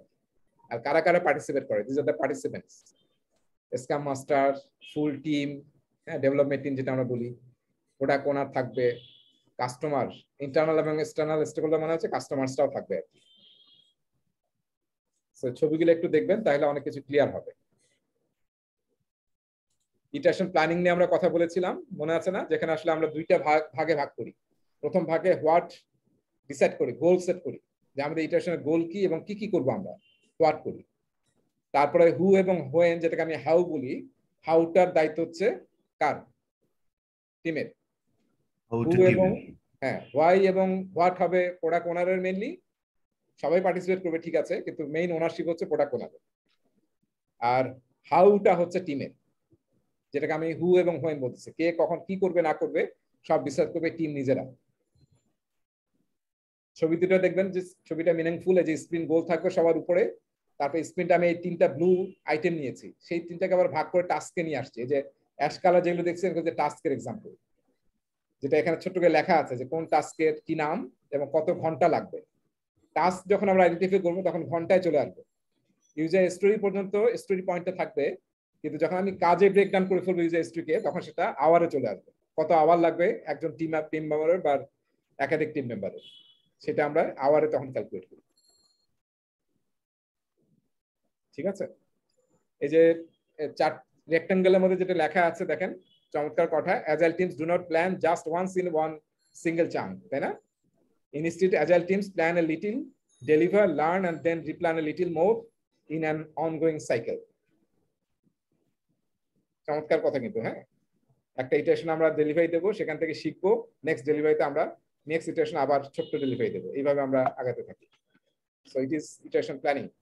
ইটারেশন এক্সিকিউশন মানে যখন প্ল্যানে সেট হয়ে গেল ওয়াই, হোয়াট এবং হু, হোয়েন, তখন আমরা আসলে কাজে ঝাঁপায় পড়ি, যেটা প্রথম দিনেই 3-4 ঘন্টা পরে আমরা কাজ শুরু করে দিই, যার যে দায়িত্ব সে নিজে কাজ শুরু করে দিবে। ঠিক আছে, এরপরে ডেইলি স্ট্যান্ড আপ আমরা বলেছি যে 15 মিনিটের প্রতিদিনের মিটিং, এটা যেটাও এক ধরনের ইন্সপেক্ট এন্ড অ্যাডাপ্ট, সব দেখেন এখানে দেখেন লেখা আছে ইন্সপেক্ট এন্ড অ্যাডাপ্ট করা। গতকালে কি করেছি, আজকে কি করব, এবং আমাদের কোনো ইম্পিডিমেন্ট আছে কিনা, এই 3টা আসলে মেইন এজেন্ডা যেটা আমরা করব। এটাকে স্ক্রামে বলা হয় ডেইলি স্ক্রাম, আর এমনি জেনারিক ভাবে আমরা বলি ডেইলি স্ট্যান্ড আপ। এই মিটিংটা কিন্তু বসে করার নিয়ম নাই, you have to stand up, দাঁড়িয়ে করতে হবে মিটিংটা, গোল হয়ে দাঁড়িয়ে মিটিংটা করতে হবে। এই যে দেখেন ছবিটা, এই যে এরকম আর কি, কেউ আর তার সিটে থাকবে না, কিন্তু এভরিওয়ান শুড স্ট্যান্ড। এবং কোথায় দেখেন ডান দিকে একটা বোর্ড দেখতে পাচ্ছেন, এই বোর্ডটাকে বলা হয় ইনফরমেশন রেডিয়েটর, বিভিন্ন কালারের কার্ড আছে, এগুলো সব আসলে ফিচার কিংবা ইউজার স্টোরি লেখা আছে যে কি করতে যাচ্ছি আমরা, কত আওয়ার লাগবে, এবং এখানে প্রতিটার মধ্যে আবার অনেকে ছবি লাগিয়ে দেয়, তার মানে কোন ইউজার স্টোরিটা কে করছে সেই ছবিটা থাকে। এবং টু ডু, ডুইং, ডান, সপ্তাহের ইটারেশন শুরুতে টু ডু লিস্টে থাকে, তারপর এটা শেষে একদম ডানের দিকে চলে যায়, মানে কমপ্লিট হয়ে গেছে। এখানে বইয়ে পড়বেন, দেখবেন যে কিছু বলা আছে যে ডেইলি স্ট্যান্ড আপে কিছু অ্যান্টি প্যাটার্ন আছে। কেউ পড়েছেন বই চ্যাপ্টার নম্বর 5 অ্যান্টি প্যাটার্ন? কেউ পড়েছি চ্যাপ্টার নম্বর 5? না পড়ে থাকলে আপনাদের মানে ইয়া দেওয়া থাকলে, অ্যাসাইনমেন্ট দেওয়া থাকলো যে অ্যান্টি প্যাটার্ন, এই ওই সেকশনটা পড়লে দেখবেন ডেইলি স্ট্যান্ড আপে দুইটা অ্যান্টি প্যাটার্নের এক্সাম্পল দেওয়া আছে। অ্যান্টি প্যাটার্ন মানে কি, মানে যেটা এক্সপেক্টেড সেটা না করে অন্য কিছু আমরা করছি, সেটা হচ্ছে অ্যান্টি প্যাটার্ন। সো আপনারা একটু ফাইন্ড আউট করে আমাকে বলবেন নেক্সট ক্লাসে। আর পার্কিং লট নামে একটা শব্দ ইউজ করেছি, সবাই দেখেছেন? ডেইলি স্ট্যান্ড আপে যদি আমরা সব প্রবলেম সলভ করতে চাই তাহলে 15 মিনিটে শেষ করা যাবে? Quite impossible. এই জন্য আমরা কি করি, যে জিনিসগুলো বেশি ডিসকাস লাগবে সেগুলো আমরা আলাদা একটা মানে ইয়াতে লিখে দিই, জায়গায় রেখে দিই, সেটাকে বলে পার্কিং লট। জাস্ট আপনি ইন্ডেক্স কার্ডে বা পোস্ট ইন নোট কার্ডে লিখে স্টিক করে রাখলেন, পরে আমরা এটা নিয়ে ডিসকাস করবো, 15 মিনিটের মাথায় না। সো এটাকে বলা হয় পার্কিং লট, যে ইস্যুগুলো আমরা পরে সলভ করার জন্য ডিসকাস করব, যেটা আরো বেশি সময় লাগবে, তখন হয়তো 2-3 জন আমরা মিলে ডিসকাস করবো, বা প্রোডাক্ট ওয়ার সাথে ডিসকাস করতে হবে, কিংবা কাস্টমারের সাথে ডিসকাস করতে হবে, সেটা আমরা পার্কিং লটে রাখবো। ঠিক আছে, তারপরে কি পুরো সপ্তাহ জুড়ে যে আমরা কাজগুলো করলাম, ডেভেলপ করলাম এবং ওয়ার্কিং প্রোডাক্ট তৈরি করলাম, সেটা আমরা কাস্টমারকে ডেমনস্ট্রেশন করব, সেটাকে আমরা বলতেছি ইটারেশন রিভিউ। সেখানে সবাই থাকবে, তাই না? কাস্টমার উইল বি প্রেজেন্ট এবং team will present the working software, working product to the customer to get their feedback. Main হচ্ছে টু গেট দেয়ার ফিডব্যাক এবং তাদের অ্যাকসেপ্টেন্স দেওয়া। এখানে কি ইউজ হবে, ডেফিনেশন অফ রেডি নাকি ডেফিনেশন অফ ডান? কাস্টমারকে যখন দেখাবেন ডেফিনেশন অফ রেডি না, তো কাস্টমারকে দেখাবেন ডেফিনেশন অফ ডান, যে আসলে ডান হয়েছে কিনা সেটা কাস্টমার বলবে না। আচ্ছা, হ্যাঁ, ডেফিনেশন অফ রেডি তো শুরুতে আমরা আসলে নিজেরা রেডি কিনা, সবকিছু বুঝেছি কিনা, ডিটেল হয়েছে কিনা, ইজ দেয়ার এনি কনফিউশন, যদি না থাকে তাহলে উই আর রেডি। তার মানে ইউজার স্টোরি ঠিক মতো লেখা হয়েছে, আমি বলেছিলাম চেকলিস্ট আর কি। তারপর হচ্ছে ইউজার স্টোরি এস্টিমেট করা হয়েছে, তারপরে ইউজার স্টোরিকে আমরা একটা ফরম্যাটে লিখি, তাই না? As a user I want to do this so that I can get this benefit. তার মানে এখানে হোয়াই, হ্যাঁ, হু, হোয়াট এবং হোয়াই তিনটে কিন্তু কানেক্ট করা হয়। এবং অ্যাকসেপ্টেন্স ক্রাইটেরিয়া কিন্তু আমরা প্রতিটা ইউজার স্টোরির পিছনে লিখি, অ্যাকসেপ্টেন্স ক্রাইটেরিয়া। এই সবগুলো আমরা মিলে বলি ডেফিনেশন অফ রেডি। আর লাস্টে গিয়ে আমরা ওই সময় কিন্তু শুরুতে আমরা ডেফিনেশন অফ ডানও বানাই, যে কাস্টমার কি কি দেখে বলবে যে এভরিথিং ইজ ডান, অ্যাকসেপ্ট করবে, সেটা হচ্ছে ডেফিনেশন অফ ডান। আমরা লাস্টে ভেরিফাই করে, কাস্টমার ভেরিফাই করে দেখবে যে সব ডানের চেকলিস্ট মিট করেছে কিনা। যদি মিট করে তাহলে সে ওই ওয়ার্কিং প্রোডাক্টটা বলবে যে yes, now we can take this. ঠিক আছে, এরপর রেট্রোস্পেক্টিভ হবে, তাই না? লাস্ট সেশন কি অ্যাজাইলের রেট্রোস্পেক্টিভ। ফ্রিকোয়েন্টলি না, প্রতি 2 সপ্তাহ পর পর আমরা রেট্রোস্পেক্টিভ করতেছি। এই 2 সপ্তাহ আমরা কি শিখলাম? What, when, well. অনেকে খুব সুন্দর চমৎকার টার্ম ইউজ করে যে 3W, হোয়াট, ওয়েন, ওয়েল, সেটা আমরা আইডেন্টিফাই করি। হ্যাঁ, আর একটা টেবিলের মধ্যে বাম সাইডে এটা থাকে, আর ডান সাইডে থাকে হোয়াট, ওয়েন, রং। কি আমরা ভুল করেছি, কোনটা ভালো করিনি, কোনটা আরো ইমপ্রুভ করা যায়, সেই আইটেমগুলো আমরা ডান দিকে লিখি। এই সিম্পল ভাবে কিন্তু অ্যাজাইল টিম রেট্রোস্পেক্টিভ করে, এবং সেখানে নরমালি কাস্টমার থাকে না, আমরা নিজেরা টিম থাকি, যেহেতু আমরা একটা টিমের অ্যানালাইসিস করতেছি, টিমরা নিজেরা মানে সেলফ অ্যাসেসমেন্ট করতেছি। হ্যাঁ, এবং এটা কি নিয়ে হবে? প্রসেস নিয়ে। কিন্তু আগেরটা কি নিয়ে হবে? ইটারেশন রিভিউ, প্রোডাক্ট নিয়ে, আর এটা হচ্ছে কিন্তু প্রসেস নিয়ে। এই দুইটা জিনিস মাথায় রাখলেই আপনি অনেক জিনিস ভালো করতে পারবেন। এবং দেখেন অনেকগুলো টেকনিক এখানে বলা আছে। এবং এই যে আমরা যখন রেট্রোস্পেক্টিভ করবো তখন কিন্তু 2 ধরনের ডেটা নিয়ে আমরা কাজ করি। এটা হয়তো আপনারা অনেকে জানেন, একটা হচ্ছে কোয়ালিটেটিভ ডেটা, আর একটা হচ্ছে কোয়ান্টিটেটিভ ডাটা। আমি বলেছিলাম কোয়ান্টিটেটিভ ডাটা মানে হচ্ছে আমি 3টা আইটেম নিয়েছি, 3টাই কি ডেলিভারি দিতে পেরেছি কিনা, নাকি 2টা দিলাম, এটা হচ্ছে কোয়ান্টিটেটিভ ডাটা। আর কোয়ালিটিতে আমি বলেছিলাম না, নিকো, নাইকো, মনে আছে? এরকম অনেক টুল আছে, আপনারা সার্চ করলে পাবেন। আমাদের সিলেবাসে এত নাই, জাস্ট একটু মনে রাখেন। কোয়ালিটেটিভ হচ্ছে মানে যে ফিলিংস গুলো, হ্যাপিনেস, যেটা আসলে কোয়ান্টিফাই করা যায় না নাম্বারে, সেই জিনিসগুলো কিন্তু ফাইন্ড আউট করতে হবে। টিমের মধ্যে কোহেসিভনেস বেড়েছে কিনা, নাকি টিমের মধ্যে আরো গন্ডগোল বাড়ছে, এই জিনিসগুলো কিন্তু আইডেন্টিফাই করে ওটা রিমুভ করাটা সবচেয়ে ইম্পর্টেন্ট কোয়ালিটির বিষয়গুলো। কারণ টিমের মধ্যে যদি ফাটল থাকে কোনো কিছু করতে পারবেন না। সো আমরা দেখেন এই যে টেকনিক কতগুলো আছে, 4L, WWW যেটা একটু আগে বললাম, তারপর কিপ, স্টার্ট, স্টপ। অনেকে এইভাবে কোন কোন জিনিসগুলো আমরা কিপ করব, মানে ভালো করেছি ফলে আমরা নেক্সট ইটারেশন ইউজ করব। স্টপ, কোনগুলো খারাপ করেছি আর আমরা করব না, সেটা হচ্ছে স্টপ। আর স্টার্ট মানে আমরা আসলে কোন কোন আইটেমগুলো নেক্সট ইটারেশনে শুরু করবো, যেগুলো আসলে আমাদের কাছে নতুন ভাবে আমরা আইডেন্টিফাই করেছি, গুড থিংস, গুড অ্যাকশনস, সেগুলো আমরা স্টার্ট করবো। এইভাবে কিন্তু ইউজ করা হয়। আমরা এগুলো নিয়ে সামনে একটু আলোচনা করব। আর এটাকে অনেক সময় অনেক অ্যাজাইল মেথড এটাকে বলা হয় কাইজেন আইটেম। একটা জিনিস মনে রাখবেন যে আমরা যখন এই রেট্রোস্পেক্টিভ করব তখন দেখা যাবে 10টা বা 20টা এরকম আইটেম পেলাম, যেটা আসলে আমরা ইমপ্রুভমেন্টের জন্য ইউজ করব। এখন নেক্সট 2 সপ্তাহ ইটারেশনে যদি আমরা 10টা বা 15টা নিয়েই ঝাঁপায়া পড়ি, তাহলে অন্য কাজ হবে? হ্যাঁ, যখন আমরা টু মেনি কাজ, মানে একসাথে যদি মাল্টিটাস্কিং বা মাল্টি জিনিস নিয়ে যায়, দেখা যায় একটাও হবে। সেজন্য কি করে অ্যাজাইল টিম, আবার এই যে আমরা ইমপ্রুভমেন্ট আইডেন্টিফাই করলাম সেটাকে আবার প্যারাটারাইজ করে। অ্যাজাইল কিন্তু প্যারাটারাইজ সব জায়গায় ইউজ করে। এই 10টা আইটেমের মধ্যে কোন 2টা বা 3টা বা একটা আমরা ইমপ্রুভমেন্টের জন্য নেক্সট ইটারেশনে অ্যাপ্লাই করব, ইমপ্লিমেন্ট করব। সব করে না, সব করলে একটা অসুবিধা হবে না। সেই হাইয়েস্ট প্রায়োরিটি 2-3টা তারা কাইজেন আইটেম বলে। কাইজেন শব্দটা আমরা জানি জাপানিজ ওয়ার্ড, মানে হচ্ছে কন্টিনিউয়াস স্মল ইমপ্রুভমেন্ট। সো 2-3টা আইটেমকে তারা, এই কাইজেন আইটেমটা কোথায় যাবে কেউ বলতে পারবেন? কাইজেন আইটেমটা কোন আর্টিফ্যাক্টসে যাবে? এই যে আমি 3টা আইটেম আইডেন্টিফাই করলাম, নেক্সট ইটারেশন ইউজ করব, তাহলে এটা কোথায় নিয়ে যাব? Product backlog. প্রোডাক্ট ব্যাকলগে। এবং অনেকে বলে এটা একদম টপে থাকবে, এখন সবার টপে চলে যাবে, because this is the improvement items. ঠিক আছে, সো এটাকে অনেক সময় কাইজেন আইটেম বলা হয়।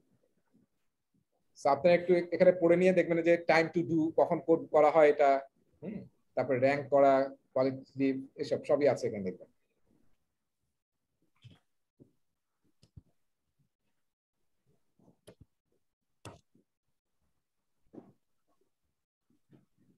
ওকে, তারপরে নেক্সটে যাচ্ছি আমরা। স্ক্রাম নিয়ে আমরা আলোচনা করেছি তাই না? গত ক্লাসের আগের ক্লাসে আমরা স্ক্রাম নিয়ে দেখেছিলাম, যেটা অনেকে ইউসুফ এবং হচ্ছে তৌহিদুল ইসলাম ওনারা দুইজন জোর করে আমাদেরকে দিয়েছিলেন, বাকিটা কেউ করিনি, ফাঁকি দিয়েছি। কে করেছি নাকি করিনি? আর বাকিরা কেউ তো দিলেন না আমাকে। তো সবাই একটু নিজেরা ড্র করবেন, তাহলে আসলে দেখবেন যে কনসেপ্ট গুলো ক্লিয়ার হবে। এই যে আমরা বলেছি অ্যাজাইলের মানে স্ক্রামে 5টা ইভেন্ট আমরা করি তাই না? এখানে ইটারেশন এক্সিকিউশনটা নাই, যেটা আমরা করেছিলাম জেনেরিক ভাবে। 3টা আর্টিফ্যাক্টস নিয়ে কথা বলেছি আমরা, 3টা রোল, 5টা ভ্যালু ইউজ করে। আমি একটু আগে যেমন মাইক্রোসফটের 3টা ভ্যালুর কথা বললাম, কোর ভ্যালুস, স্ক্রাম টিম সবসময় 5টা ভ্যালু ইউজ করে। কমিটমেন্ট দেখেন আছে, কিন্তু রেসপেক্ট আছে, কারেজ থাকতে হবে, ওপেননেস থাকতে হবে, ঠিক আছে, ট্রান্সপারেন্সি এবং 3টা পিলার, এটাকে টিয়া বলা হয় সংক্ষেপে মনে রাখার জন্য। এটা আমাদের সিলেবাসে নাই, মানে এই 3টা পিলারের উপরে আসলে scrum established. Transparency, inspect and adapt, আমরা বারবার কিন্তু বলতেছি তাই না? Inspect and adapt, transparency. Agile team কিন্তু ফেল করবে যদি আমরা সবাই সবার প্রতি ট্রান্সপারেন্ট না থাকি। কোনো টিমই আসলে কাজ করতে পারে না যদি আপনি ট্রান্সপারেন্ট না হয়। আমরা যে সংসার করি না, ফ্যামিলি করি, হাজব্যান্ড ওয়াইফ, দেখেন তো এই যে ট্রান্সপারেন্সি যদি না থাকে, ঠিক আছে, রেসপেক্ট না থাকে, তাহলে হবে এই ছোট টিমটা কিন্তু ব্রেকডাউন হয়ে যাবে। আমরা স্ক্রামের যিনি লিডার থাকে তাকে আমরা স্ক্রাম মাস্টার বলি। আর এখানে একটা শব্দ দেখেন, ফ্লো মাস্টার। সবাই গ্লোসারি পড়বেন অবশ্যই, এটা আমি গ্লোসারি থেকে নিয়েছি। অ্যাজাইল প্র্যাকটিসারি গ্লোসারি পড়াটা ম্যান্ডেটরি। ফ্লো মাস্টার হচ্ছে মানে যারা কানবান ফলো করে তারা আসলে স্ক্রাম মাস্টারকে ফ্লো মাস্টার বলে। ফ্লোটা ঠিকমতো মেইনটেইন হচ্ছে কিনা। এই যে এই ফিগারটা দেখেন, সবাই একটু খেয়াল করেন। এটা কিন্তু আমি একটু অন্যভাবে রিপ্রেজেন্ট করেছি না? এই যে আপনারা একটু 1 থেকে পড়তে হবে আর কি, 1 2 3, তারপরে 4 5 6 7 8 9, এইভাবে আর কি। হ্যাঁ,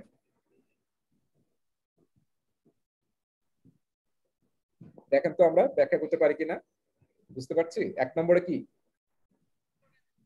প্রোডাক্ট ওনার, এই যে ইনপুট নিবে কার কাছ থেকে? কাস্টমারের কাছ থেকে, তাই না? নিয়ে প্রোডাক্ট ব্যাকলগ তৈরি করবে, আমরা যেটা বলেছিলাম, ব্যাকলগ তৈরি করবে কাস্টমারের কাছ থেকে নিয়ে, রাইট? তারপর আমরা যখন ইটারেশন শুরু করবো তখন আসলে আমরা স্প্রিন্ট ব্যাকলগ তৈরি করবো। এই ইটারেশন আমরা কি কি ডেলিভারি দিতে চাই সবগুলো নেই নি, আমরা 2টা নিয়েছি। এবং কারা পার্টিসিপেট করে সেটা এখানে লেখা আছে। টিম মানে হচ্ছে টিম, প্রোডাক্ট ওনার, স্ক্রাম মাস্টার, ঠিক আছে। তারপর আমরা স্প্রিন্ট শুরু করি এবং প্রতিদিন আমরা 24 ঘন্টা পর পর ডেইলি স্ট্যান্ড আপ করি, যেখানে এখানে বলা আছে স্ক্রাম মাস্টার, টিম, প্রোডাক্ট ওনারের নাম নাই, কিন্তু আসলে প্রোডাক্ট ওনারও থাকবে। হ্যাঁ, বিভিন্ন ভেরিয়েন্স আছে, আপনার মনে রাখেন বেশিরভাগ জায়গায় প্রোডাক্ট ওনারও থাকবে এখানে। এবং অনেক সময় কাস্টমারও থাকতে পারে। হ্যাঁ, কাস্টমারের যদি দরকার হয় তাকে আমরা ডাকতে পারি। এরপরে আমরা দেখেন এই যে আমি বলেছিলাম 1 উইক থেকে 2 উইক কিংবা 4 উইকস এর আমরা স্প্রিন্ট করি। এই যে আমরা মাঝখানে আমরা ব্যাকলগ গ্রুমিং করি নেক্সট ইটারেশনের জন্য, নেক্সট 2-3টা ইটারেশনের জন্য। বুঝতে পেরেছি? কারা কারা পার্টিসিপেট করে? সবাই দেখেন পার্টিসিপেট করে। স্প্রিন্ট রিভিউ করে, যেখানে দেখেন স্পেশালি খেয়াল করেন কাস্টমার ইজ ইনভলভ স্প্রিন্ট রিভিউতে, আমাদের প্রোডাক্টটা কাস্টমারকে দেখায়। রেট্রোস্পেক্টিভে দেখেন কাস্টমার নাই, টিম আছে, স্ক্রাম মাস্টার আছে, প্রোডাক্ট ওনার আছে, এবং আমরা কাইজেন আইটেম ফাইন্ড আউট করার চেষ্টা করি। হাউ ক্যান উই ইমপ্রুভ, সেটা হচ্ছে স্প্রিন্ট রেট্রোস্পেক্টিভ।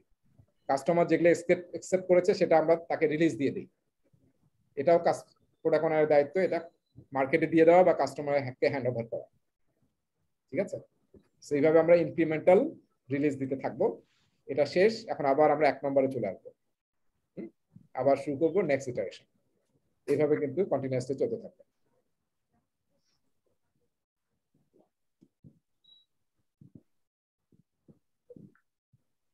ছোট্ট একটা এক্সারসাইজ,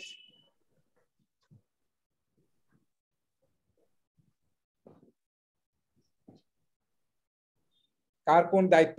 এই যে বাম দিকে লেখা আছে কাজ, অ্যাজাইলে আমরা যে কাজগুলো দেখলাম সেটা কে করবে? একাধিক লোক করতে পারে, একজন না, একাধিক লোক পার্টিসিপেট করতে পারে। কাজের এস্টিমেট কে করবে? এস্টিমেট কত স্টোরি লাগবে, কত ডেভেলপমেন্ট টিম, টিম আর স্ক্রাম মাস্টার। টিম, হ্যাঁ, স্ক্রাম মাস্টার হচ্ছে ফ্যাসিলিটেটর, তার আসলে সে তো সব জায়গায় থাকবে, কিন্তু মেইন হচ্ছে টিম, যে কাজ করে আমরা বারবার বলেছি সেই সবচেয়ে ভালো জানে যে কত সময় লাগবে। এবং cross functional team, self organize, self manage, তার মানে দে আর অলরেডি মানে ইকুইপড, তারা জানে কিন্তু সবকিছু। ব্যাকলগ প্রায়োরিটাইজ কে করবে? প্রোডাক্ট ওনার। প্রোডাক্ট ওনার করবে। অ্যাজাইল কোচিং কে করাবে? অ্যাজাইলের প্রসেস গুলো স্ক্রাম মাস্টার। স্ক্রাম মাস্টার, ঠিক আছে, স্ক্রাম মাস্টার আমরা কোচ বলি। Coordination of work, scrum master. Team করবে। Coordination of work, scrum master. দেখেন এটা কিন্তু আমাদের ট্রেডিশনাল মাইন্ডসেটে এরকম আমরা বলি, এটা কিন্তু না হবে, হ্যাঁ, কারণ তোমাকে টিম করবে কিন্তু সেলফ অর্গানাইজিং। ওকে, ঠিক আছে, এটা খেয়াল করব আমরা। প্রেডিক্টিভে কিন্তু আমরা অলওয়েজ প্রজেক্ট ম্যানেজার এগুলো কোঅর্ডিনেট করে, কিন্তু অ্যাজাইলে কিন্তু টিমই কোঅর্ডিনেট করবে। এই মাইন্ডসেটটা কিন্তু ঠিক করতে হবে আমাদের। ডেফিনেশন অফ ডান, এটা কে তৈরি করবে? প্রোডাক্ট ওনার। এটা কিন্তু সবাই করবে, customer, product owner, team, everybody should be involve. কারো যাতে এই আন্ডারস্ট্যান্ডিং এ কোনো গ্যাপ না থাকে, কারণ এটা যদি গ্যাপ থাকে তাহলে কি হবে? একজন বলবে হয়েছে, একজন বলবে হয় না, শেষ পর্যন্ত দেখবেন প্রোডাক্ট ডেলিভারি দিতে পারছেন না। So everyone should be involve here. Even যদি কাস্টমারের এখানে নাম থাকতো, কাস্টমারও শুড বি ইনভলভ হিয়ার, নাই যেহেতু আমরা বলতে পারছি না। প্রসেস অ্যাডহারেন্স কে করবে? Scrum master. No, team. Scrum master. Process নিয়ে কাজ করবে প্রসেস ওনার, বলেছিলাম আমি স্ক্রাম মাস্টার। হ্যাঁ, প্রসেস গুলো সবাই অ্যাডহার করছে কিনা এটা সে এনশিওর করবে। টেকনিক্যাল ডিসিশনস, প্রোডাক্ট ওনার। টেকনিক্যাল ডিসিশন কে নেবে? সবাই নিবে। টিম মিলে করবে। টিম নিবে, হ্যাঁ, টিম নিবে, কিন্তু development team. Technical decisions, product owner কিন্তু টেকনিক্যাল পারসন না আসলে, হ্যাঁ, যিনি বিজনেস ল্যাঙ্গুয়েজও বোঝেন আবার টেকনিক্যাল ল্যাঙ্গুয়েজও বোঝেন, এরকম মানুষ, কিংবা কাস্টমার রিপ্রেজেন্টেটিভ বলি আমরা। টেকনিক্যাল ডিসিশন দায়িত্ব হচ্ছে টিমের। প্ল্যানিংটা কারা করবে? স্প্রিন্ট প্ল্যানিং সবাই মিলে করবে। ঠিক আছে, অলরাইট, সো নাইস, আমরা সবাই মোটামুটি বুঝতে পেরেছি। এরপর আমরা নেক্সট যাচ্ছি এক্সট্রিম প্রোগ্রামিং। এটা কয়েকটা জিনিস আমাদের একটু পড়তে হবে। এক্সট্রিম প্রোগ্রামিং মানে এক্সপি বলা হয় সংক্ষেপে। ওই যে আমরা 17 জন থট লিডার বলেছিলাম, তার মধ্যে একজন হচ্ছে কেন ব্যাক। উনি আসলে এই যে অ্যাজাইলের যে কনফারেন্সটা হয়েছিল 2001 সালে, তার আগে কিন্তু উনি এটা বানাইছেন, খুবই পপুলার সফটওয়্যার ইন্ডাস্ট্রিতে। 13 প্রিন্সিপাল আছে এক্সপি। সো আমি এখানে আমাদের যেহেতু সফটওয়্যারের জিনিস আমাদের খুব একটা পড়তে হবে এরকম না, জাস্ট দুই একটা জিনিস আমাদের কাজে লাগবে, হ্যাঁ, যেটা আপনারা অনেক জায়গায় পাবেন। এবং চ্যাপ্টার নম্বর 5-এ দেখবেন যে এক্সপি নিয়ে একটা সেকশন আছে, 5.2 না 4 কোন একটা সেকশন আছে, আমি দেখাবো সামনে আছে। তো এক্সপিও কিন্তু একটা মেথড সফটওয়্যার ইঞ্জিনিয়ারিং ইউজ হয়, কিভাবে ভালো মতো একটা সফটওয়্যার টিম সফটওয়্যার ডেভেলপ করবে। তো তারাও কিন্তু এই যে 5টা কোর ভ্যালুজ ইউজ করে, দেখেন একটু ডিফাইন স্ক্যামের চেয়ে। তারপর তাদের রোল গুলো একটু ডিফাইন দেখেন, তাই না? স্ক্যামের 3টা রোল ছিল, কিন্তু এখানে একটু ডিফাইন। কোচটা ঠিক আছে, আর বাকিগুলো কিন্তু ঠিক নাই। কাস্টমারটা ঠিক আছে, প্রোডাক্ট ওনার আমরা ওখানে কাস্টমার রিপ্রেজেন্টেটিভ বলি, প্রোগ্রামার্স এবং টেস্টার্স। আমাদের সফটওয়্যার তো সেই জন্য প্রোগ্রামার এবং টেস্টার। এই 13টা প্রিন্সিপাল আসলে খুবই ইম্পর্টেন্ট যারা সফটওয়্যার ডেভেলপ করে তাদের জন্য। আমাদের জন্য ইম্পর্টেন্সটা কি দেখেন একটু খেয়াল করে, যেখানে যে 13টা প্রিন্সিপালের কথা বলা আছে কোর প্র্যাকটিস, তার মধ্যে হোল টিমটা কি মনে আছে? আমরা কিন্তু ওই যে আমরা বলেছিলাম সিস্টেম থিঙ্কিং, বা ওই যে লিনে আমরা দেখেছিলাম হোল টিম, হ্যাঁ, সেই ব্যাপারটা কিন্তু এক্সপিতেও আছে। প্ল্যানিং গেমস, এটা আমরা খেলবো। প্ল্যানিং গেমসটাকে আমরা ওই যে ইউজার স্টোরি পয়েন্ট আমরা একটু আগে দেখলাম না, স্টোরি পয়েন্ট 2, 3, 5, 8, এইটা আসলে কিভাবে বের করা হয় এর জন্য একটা গেম খেলা হয়। সেই গেমটার নাম হচ্ছে প্ল্যানিং পোকার। প্ল্যানিং পোকার, সেটা আমরা ক্লাসে খেলবো। সো সেটাও আসলে এক্সপির একটা আইডিয়া, যেটা অ্যাজাইলে পুরো গ্লোবালি ইউজ হয়। স্মল রিলিজ আছে না অ্যাজাইলে? স্মল রিলিজ, যেটা আমরা স্মল ইনক্রিমেন্ট বলি। হ্যাঁ, এই যে এরকম কয়েকটা জিনিস। তারপরে এগুলার আমাদের আর দরকার নেই। কালেকটিভ কোড ওনারশিপ, এটাও আমরা লিনে পড়েছিলাম যে আমাদের সবাইকে ওনারশিপটা নিতে হবে। সাস্টেনেবল পেস, অ্যাজাইলে ছিল না একটা প্রিন্সিপাল, সাস্টেনেবল পেস, আমরা ক্যাডেন্স বলেছিলাম, হ্যাঁ, মানে একটা ফ্রিকোয়েন্ট ইন্টারভালে যেটা আমরা ডেলিভারি তৈরি করি। মেটাফোর, মেটাফোর মানে কি? হ্যাঁ, অনেকে মানে বড় বড় সেমিনারে মেটাফর শব্দটা ইউজ করে। মেটাফর মানে কি? উপমা দেওয়া, রূপক অর্থে ইউজ করা। হ্যাঁ, আপনারা ইয়ে পড়েছেন না আমাদের যে বইটার নাম কি?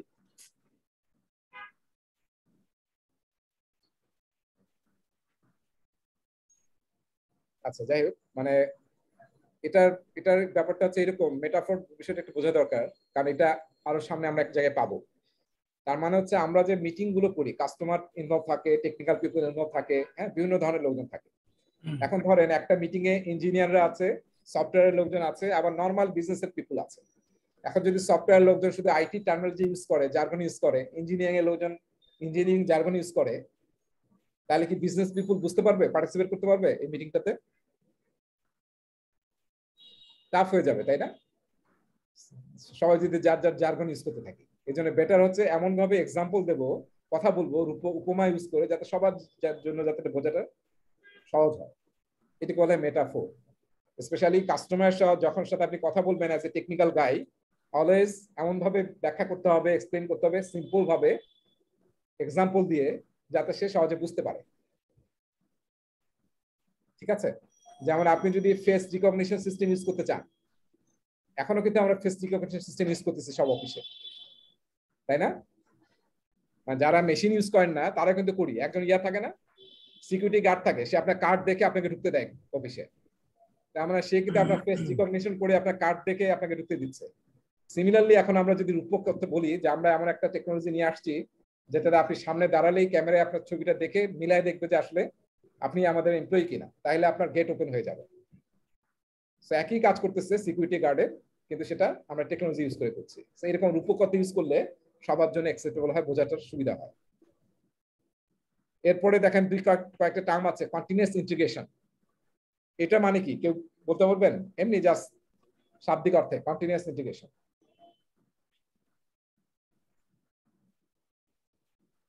এগুলো সব কিন্তু বইয়ে আছে, হ্যাঁ, একটু পড়তে হবে আমাদের। আমরা যে যেটা কি বললেন আপু? সব কাজগুলোর ভেতরে যে সমন্বয় করার কাজটা। সমন্বয় করা মানে আপনার একটা ইটারেশনে অলরেডি আপনি একটা ইনক্রিমেন্ট বানিয়েছেন। মাউস নিয়ে একটা ঝামেলা হয় দেখতেছি।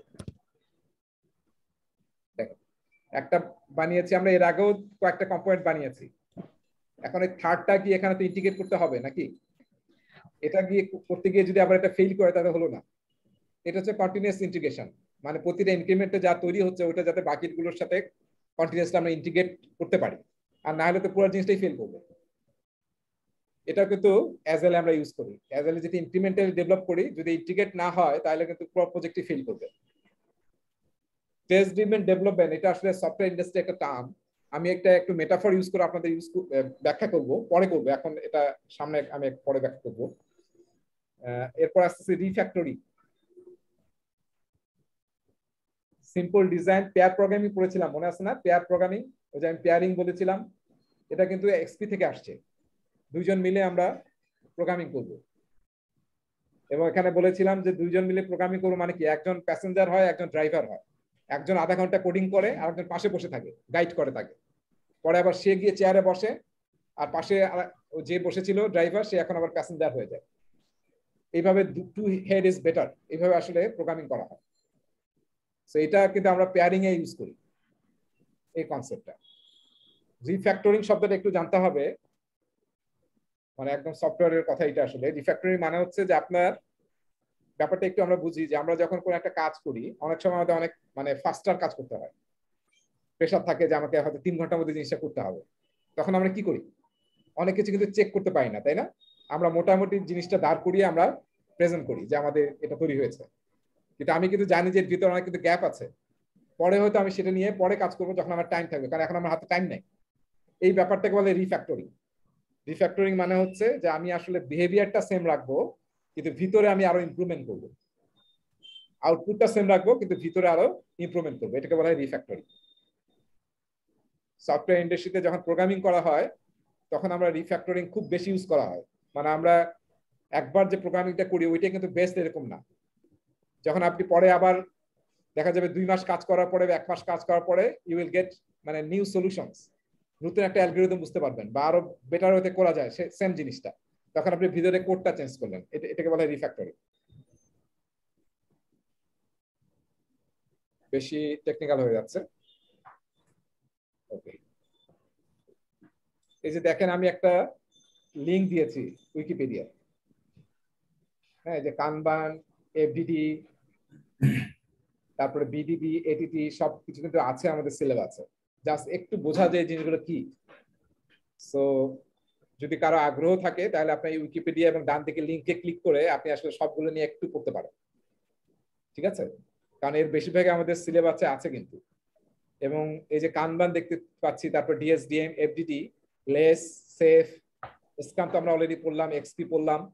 তো এই জিনিসগুলো কিন্তু দেখবেন অ্যানেক্স A3 তে আছে অ্যাজ এ প্র্যাকটিস গাইডের। তো সেখানে যতটুকু আছে হাফ পেজ বা এক পেজ, ওইটা পড়াই যথেষ্ট। তারপর যদি যাদের আগ্রহ থাকে আরো বেশি পড়তে চান, এখান থেকে পড়তে পারেন, সেটাই যথেষ্ট আর কি। অলরাইট, আমরা র্যাপ আপ করতেছি, একদম শেষের দিকে আছি। ইউজার স্টোরি কিভাবে লেখা হয় সেটা একটা দেখেন ইয়া দেওয়া আছে। As a store owner, I want to add items back to inventory when they are returned or exchanged so that I can track inventory. আর একটা বিডিডির এক্সাম্পল দেওয়া আছে। বিডিডি কি আমি এখনো বলি নাই, আমি একটু বলি, না হলে আসলে বোঝা যাবে না। হ্যাঁ, তার আগে বোধহয় কিছু টার্ম এখানে আছে, দেখি।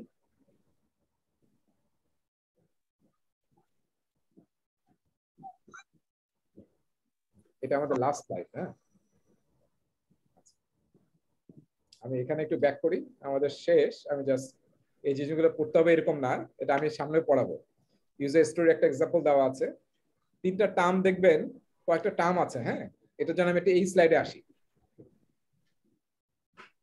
এই স্লাইডে আসি বেটার হবে।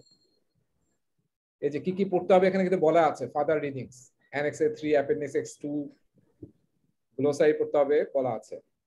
এই যে এই স্লাইডটা আমি একটু র্যাপ আপ করতে চাই।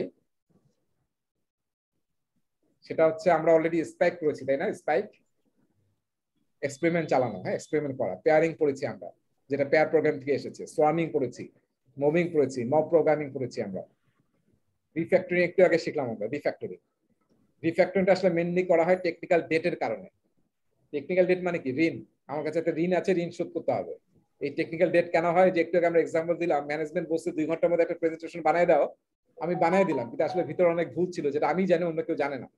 তো সেই টেকনিক্যাল ডেটটা আমি পরে যখন সময় পাবো ঠিক করবো, এটাকে বলা হয় টেকনিক্যাল ডেট। এই কয়েকটা টার্ম আমি একটু মেটাফর ইউজ করে আপনাদেরকে বুঝাবো। এই 3-4টা টার্মও কিন্তু আসলে সফটওয়্যার ইন্ডাস্ট্রি থেকে এসেছে। হ্যাঁ, এটা কোথায়? সেটা হচ্ছে, দেখেন কয়েক ধরনের টেস্টের কথা বলা আছে। এই টেস্টগুলো কোথায় আসলে ইউজ হবে? ওই যে কাস্টমার যখন টেস্ট করবে, কিংবা আমরা যখন প্রোডাক্ট ডেভেলপ করবো, তখন আমরা বিভিন্ন টেস্ট করবো, যাতে আসলে প্রোডাক্টটা ডেফিনেশন অফ ডান এবং স্ট্রিকনেস ক্রাইটেরিয়া ফলো করছে কিনা দেখবো আমরা। হ্যাঁ, আজকে আসলে আমি ওই আর কোনো ব্রেকে যাব না। হ্যাঁ, আমরা এটা শেষ করে বেশিক্ষণ নেবো না, আর 10 মিনিট নেবো আর কি, ক্লাস র্যাপ আপ করবো আর কি। আচ্ছা, সবাই দেখেন এখানে কয়েক ধরনের টেস্টের কথা বলা আছে, একটু জাস্ট আমরা বুঝে রাখি। একটা হচ্ছে স্মোক টেস্ট। মানে কি? আমরা অনেক দূরে, মানে আগুন আছে কিনা বুঝতে পারি কিভাবে? ধোঁয়া দেখে না? স্মোক টেস্ট মানে হচ্ছে এমন ধরনের টেস্ট যেটা আসলে আমরা যে মেইন ফাংশনালিটি গুলো এই প্রোডাক্টটা করবে সেটা টেস্ট করে দেখে আমরা বলি যে হ্যাঁ, প্রোডাক্টটা ঠিক আছে। মানে ব্রড আকারে হাই লেভেলের টেস্টিং যেটা, সেটাকে বলে স্মোক টেস্ট। ফর এক্সাম্পল, আপনি যে ধরেন আমরা একটা টিভি কিনতে গেছি, স্মার্ট টিভি, তাহলে আমরা কি স্মার্ট টিভিতে অনেক ফাংশনালিটি, আমরা কি সব গিয়ে চেক করি দোকানে, নাকি মেজর জিনিসগুলো চেক করি, যা ঠিক মতো ছবি আসতেছে কিনা, ছবির কালারটা কিরকম আসতেছে, কি কি মেজর ফাংশনালিটি আছে, এরকম জিনিসগুলো কিন্তু বোর্ড আকারে আমরা টেস্ট করি। এই ব্যাপারটাকে বলে স্মোক টেস্ট। খুব ডিটেলে না গিয়ে মেইন যে ফাংশনালিটি গুলো, এটাকে টেস্ট করে বলা যে এটা আমাদের ভায়াবল আছে, এটাকে বলে স্মোক টেস্ট, ধোঁয়া টেস্ট আর কি। হ্যাঁ, হ্যাঁ, ধোঁয়া মানে ভিতরে না ঢুকে বাইরে টেস্ট করে দেখা মেইন ফাংশনালিটি গুলো ঠিক আছে কিনা। আমরা যারা গাড়ি কিনেছি একটু চালায় দেখি না? চালায় দেখছেন? হ্যাঁ, একটু টেস্ট ড্রাইভ করি আমরা, ঠিক আছে কিনা। যারা এক্সপিরিয়েন্স, একটু গাড়ি চালালেই বুঝতে পারবে যে আসলে ইঞ্জিনের কি অবস্থা, তাই না? বোঝা যায়। তো সেইটা হচ্ছে আপনার স্মোক টেস্ট। এরপরে আসতেছি রিগ্রেশন টেস্ট, এইটা একটু টেকনিক্যাল। রিগ্রেশন টেস্ট মানে হচ্ছে ওই যে একটু আগে আমরা ইন্টিগ্রেশন বললাম না, রিগ্রেশন হচ্ছে একদম লোয়ার লেভেলে ইন্টিগ্রেশন করা। তার মানে আমি যে কোড লিখতেছি, প্রোগ্রামিং লিখতেছি, ধরেন আজকে আমি 100 লাইনে একটা প্রোগ্রামিং লিখলাম, পরে আবার ওই প্রোগ্রামিং এ আরো 20 লাইন লিখলাম। এখন এমন যাতে না হয় 20 লাইন লিখতে গিয়ে আগের একটা লাইন ব্রেকডাউন হয়ে গেল, এটাকে বলে রিগ্রেশন টেস্ট, যাতে বাকি 20 লাইনে ওখানে অ্যাডাপ্ট করতে পারে, ইন্টিগ্রেট হতে পারে। এই একদম কোড লেভেলে যেটা র লেভেলে, এটাকে আমরা বলি রিগ্রেশন টেস্ট। আর ইন্টিগ্রেশন টেস্ট মানে হচ্ছে মডিউলার লেভেলে। মডিউলার লেভেল মানে কি, আমি একটা মডিউল বানিয়েছি, আবার নতুন একটা মডিউল বানালাম, দুইটা ইন্টিগ্রেট করে দেখবো যে একটার সাথে আরেকটা ম্যাচ করে দুইটাই ফাংশনাল আছে কিনা। এটাকে বলা হয় মডিউলার লেভেলের টেস্টিং, ইন্টিগ্রেশন টেস্ট, যেটা একটু আগে আমরা কন্টিনিউয়াস ইন্টিগ্রেশন বললাম। ঠিক আছে? আর সিস্টেম টেস্ট মানে কি বলেন দেখি, what is system test? System মানে কি আসলে? ফুল না হোল, মানে হোল সিস্টেমটা ঠিকমতো কাজ করছে কিনা, হ্যাঁ, সেটা টেস্ট করে দেখাকে বলা হয় সিস্টেম টেস্ট। আমার ডাটাবেস, আমার ওয়েবসাইট, হ্যাঁ, তারপরে আমার হচ্ছে সার্ভার, সব ইন্টিগ্রেট ভাবে কাজ করছে কিনা, সেটা হচ্ছে system test, end to end test করা। ঠিক আছে? এরপরে 3 নম্বরটা একটু দেখেন, বিডিডি, এটিডি, টিডিডি। মানে এটা একটু সবই টেকনিক্যাল হয়ে গেছে, মানে হতাশ হওয়ার কিছু নাই, এগুলো পরীক্ষার জন্য এমন মহা ইম্পর্টেন্ট না, জাস্ট টার্ম গুলো একটু যদি রিলেট করতে পারেন তাহলে হয়তো কিছু কিছু কোশ্চেনে হেল্প হবে। তাহলে বিডিডি, এটিডি, টিডিডি এই দুটার আসলে যদি আমরা একটু এলাবোরেট করি, টিডিডি মানে হচ্ছে টেস্ট ড্রিভেন ডেভেলপমেন্ট। এই তিনটা কিন্তু একদম সফটওয়্যার ইন্ডাস্ট্রি টার্ম, যারা প্রোগ্রামিং করে। এই তিনটাকে আমি একটা এইভাবে মেটাফোর দিয়ে আপনাদের এক্সাম্পল দিতে চাচ্ছি। টিডিডি হচ্ছে টেস্ট ড্রিভেন ডেভেলপমেন্ট, তার মানে জাস্ট একটু মনে রাখি, একটা পয়েন্ট মনে রাখি, আমরা কোডিং করার আগে টেস্ট লিখব, আগে টেস্ট করব, তারপরে আমরা কোডিং করব। আগে টেস্ট করব, তারপরে কোডিং করব। আমরা নরমালি কি করি, আগে আমরা জিনিসটা তৈরি করি, কোডিং করি, তারপরে টেস্ট করি। কিন্তু এখানে উল্টা, আগে আমরা টেস্ট করব, তারপরে কোডিং করব। ইন্টারেস্টিং, কিন্তু খুবই একটা যুগান্তকারী কনসেপ্ট, যেটা এক্সপি থেকে আসছে, এক্সট্রিম প্রোগ্রামিং। তাহলে আসলে আপনার আউটপুট অনেক বেটার হবে। এটা হচ্ছে টেস্ট ড্রিভেন ডেভেলপমেন্ট। তার মানে আমরা আগে টেস্ট লিখবো, তারপরে কোড লিখবো। আচ্ছা, এরপরে নেক্সট লেভেলটা হচ্ছে এটিডিডি, এটাকে বলে অ্যাকসেপ্টেন্স টেস্ট ড্রিভেন ডেভেলপমেন্ট। অ্যাকসেপ্টেন্সটা কার কাছ থেকে আসে, আমি এটা অ্যাকসেপ্ট করবো কি করবো না? কাস্টমারের কাছ থেকে। এখানে কি করবো আমরা, এটিডিতে আমরা কাস্টমারের কাছ থেকে শুনবো যে সে আসলে কি কি হলে অ্যাকসেপ্ট করবে, সেইটাকে আমরা টেস্ট কেস বানাবো কাস্টমারের কথাটা শুনে। সেটাকে বলে এক্সটেন্সিভ টেস্ট ড্রিভেন ডেভেলপমেন্ট। কাস্টমারের সাথে কাস্টমার কিভাবে অ্যাকসেপ্ট করবে, যেমন কাস্টমার বললো যে আমি যখন ফাইল অ্যাটাচ করব, যাতে অ্যাটাচমেন্টে শুধু পিডিএফ অ্যাটাচ করতে পারি, ওয়ার্ড ফাইল যাতে অ্যাটাচ না করতে পারি। তাহলে এমন ভাবে আমরা টেস্ট কেসটা লিখবো যাতে শুধু পিডিএফ ফাইলটি অ্যাটাচ করা যায়, অন্য ফাইলগুলো অ্যাটাচ করা না যায়। এটা হচ্ছে এটিডিডি, অ্যাকসেপ্টেন্স টেস্ট ড্রিভেন ডেভেলপমেন্ট। আর বিডিডি, বিহেভিয়ারাল ড্রিভেন ডেভেলপমেন্ট, সেটা আরো একটু হাই লেভেলের। তার মানে সিস্টেমটা কিরকম বিহেভ করবে সেটার উপর বেস করে আসলে আমরা টেস্ট কেসগুলো লিখি, এবং সেই টেস্ট কেসটা লেখা হয় একদম নর্মাল ল্যাঙ্গুয়েজে, নট কোনো প্রোগ্রামিং ল্যাঙ্গুয়েজে। যেমন আমি একটা এক্সাম্পল এখানে দেখাচ্ছিলাম, সরি,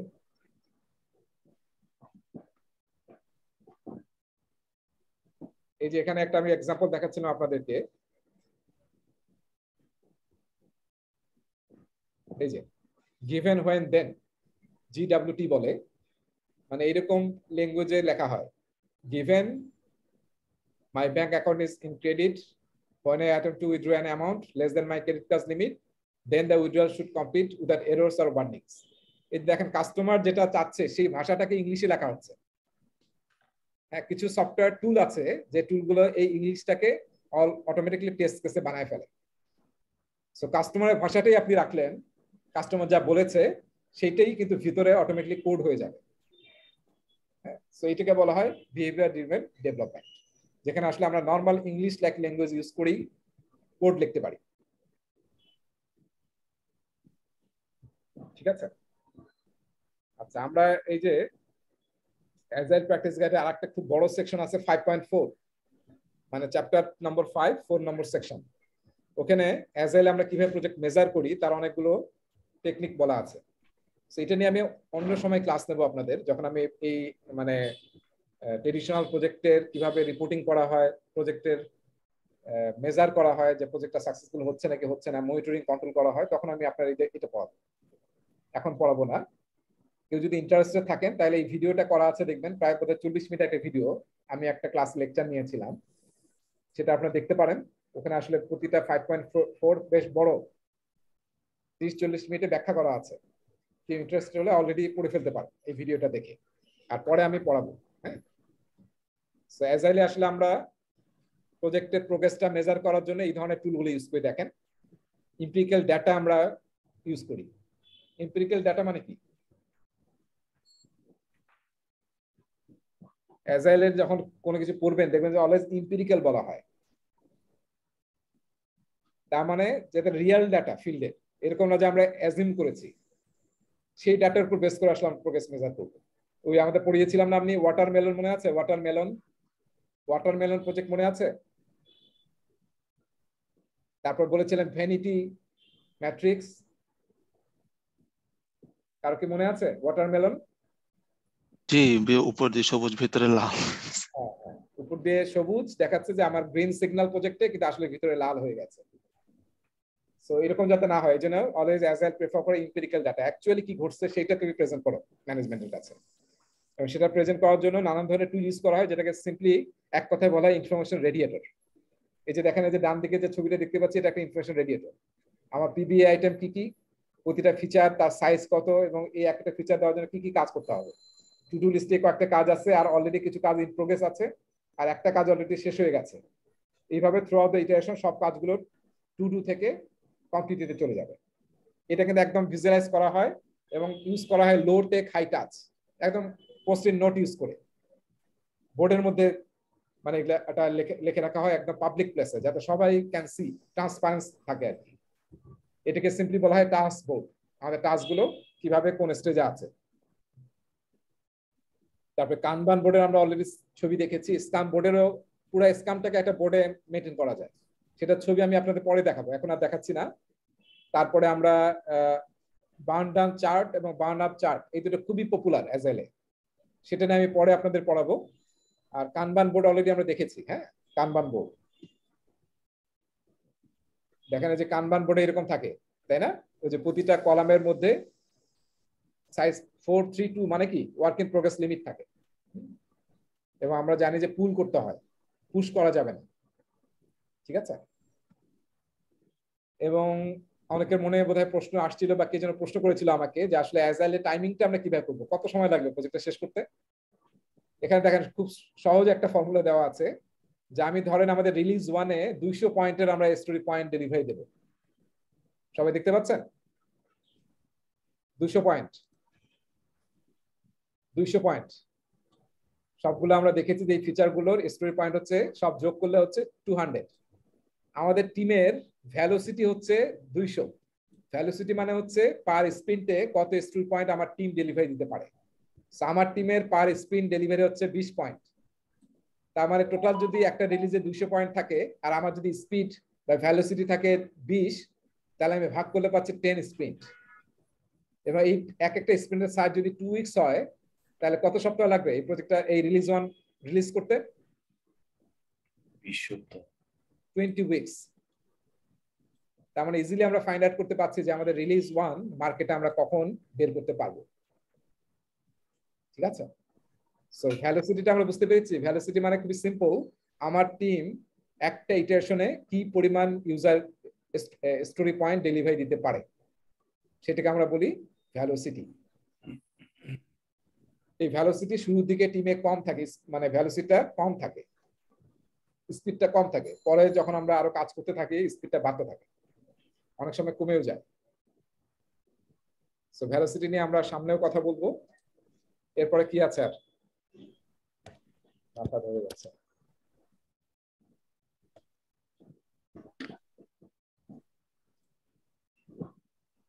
এই যে definition of ready, acceptance criteria, definition of done আমরা অলরেডি পড়েছি। ডেফিনেশনগুলো একটু দেখে নিন, নিচে আছে।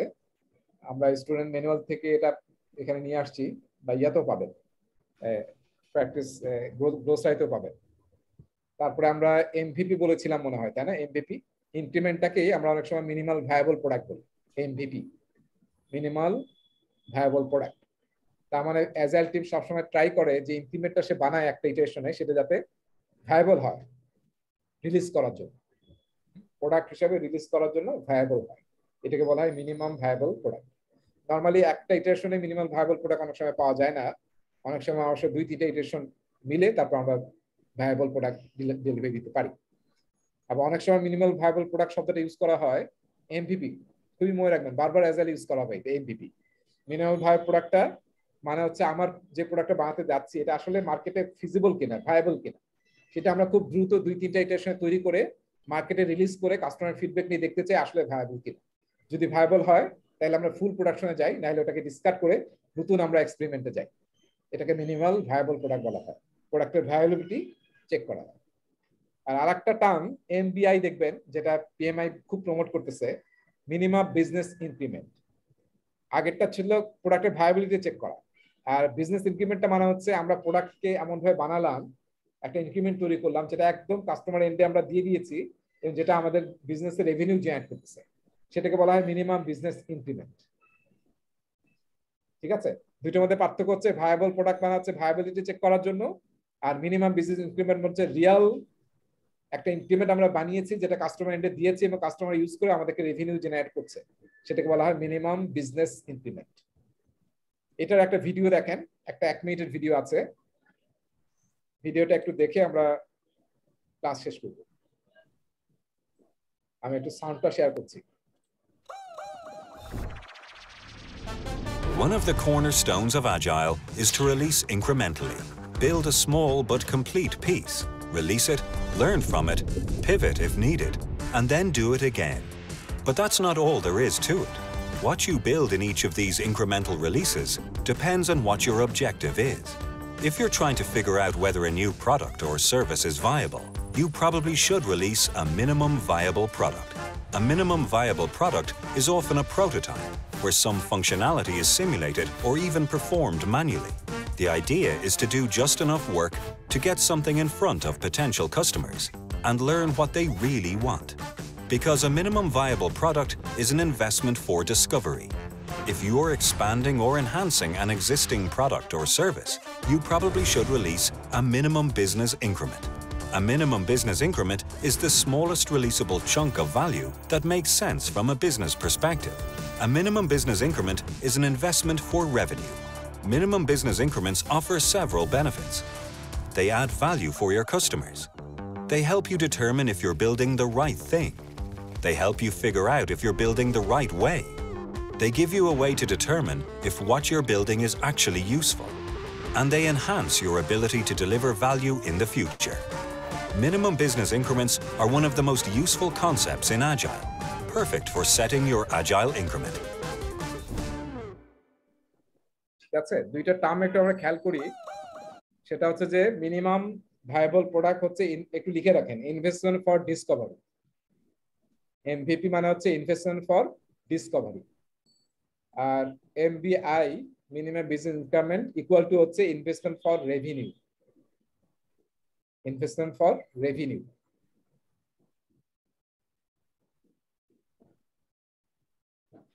ওকে, আজকের ক্লাসের লাস্ট স্লাইড, একটা শব্দ দেখবেন আপনারা শুনবেন, সুহারি। ঠিক আছে, সুহারি জাপানিজ ওয়ার্ড। আমরা যখন কোনো কিছু নতুন শিখি তখন আসলে আমরা সুহারি ফলো করি, ছোটবেলায় তাই করে আসছি, এটা নতুন কিছু না। প্রথমে কি করতে হয়, ওবেইং দ্য রুলস। সরেও সরেয়া কিভাবে লিখবেন, টিচার যেভাবে শিখিয়েছে আমরা সেইভাবে হাত ঘুরাই, তাই না? ওবেইং দ্য রুলস ফলো করে আমরা শিখি। তারপরে যে আমরা সবাই ছোটবেলায় কিন্তু যখন ক্লাস 1-এ পড়েছেন সবাই একইভাবে টিচার শিখিয়েছে, কিন্তু আজকে যদি আমি সরেও লিখতে বলি আপনাদের সবাইকে, সবার থেকে একই হবে? আমরা কিন্তু নিজেরা একটু consciously moving away from the rules, আমরা নিজেদের স্টাইলে কিন্তু সরেও লিখি বা এ লিখি। কেউ বাঁকা লেখে, আমি যেমন বাঁকা লিখি ইংলিশ, অনেকে দেখবেন খুব সোজা লেখে, কিন্তু ক্লাসে কিন্তু আপনাকেও আমাকে একইভাবে শিখাইছে। তো শু হচ্ছে ওবেইং দ্য রুলস, প্রথমে আমরা শেখার সময় রুলটা ফলো করি।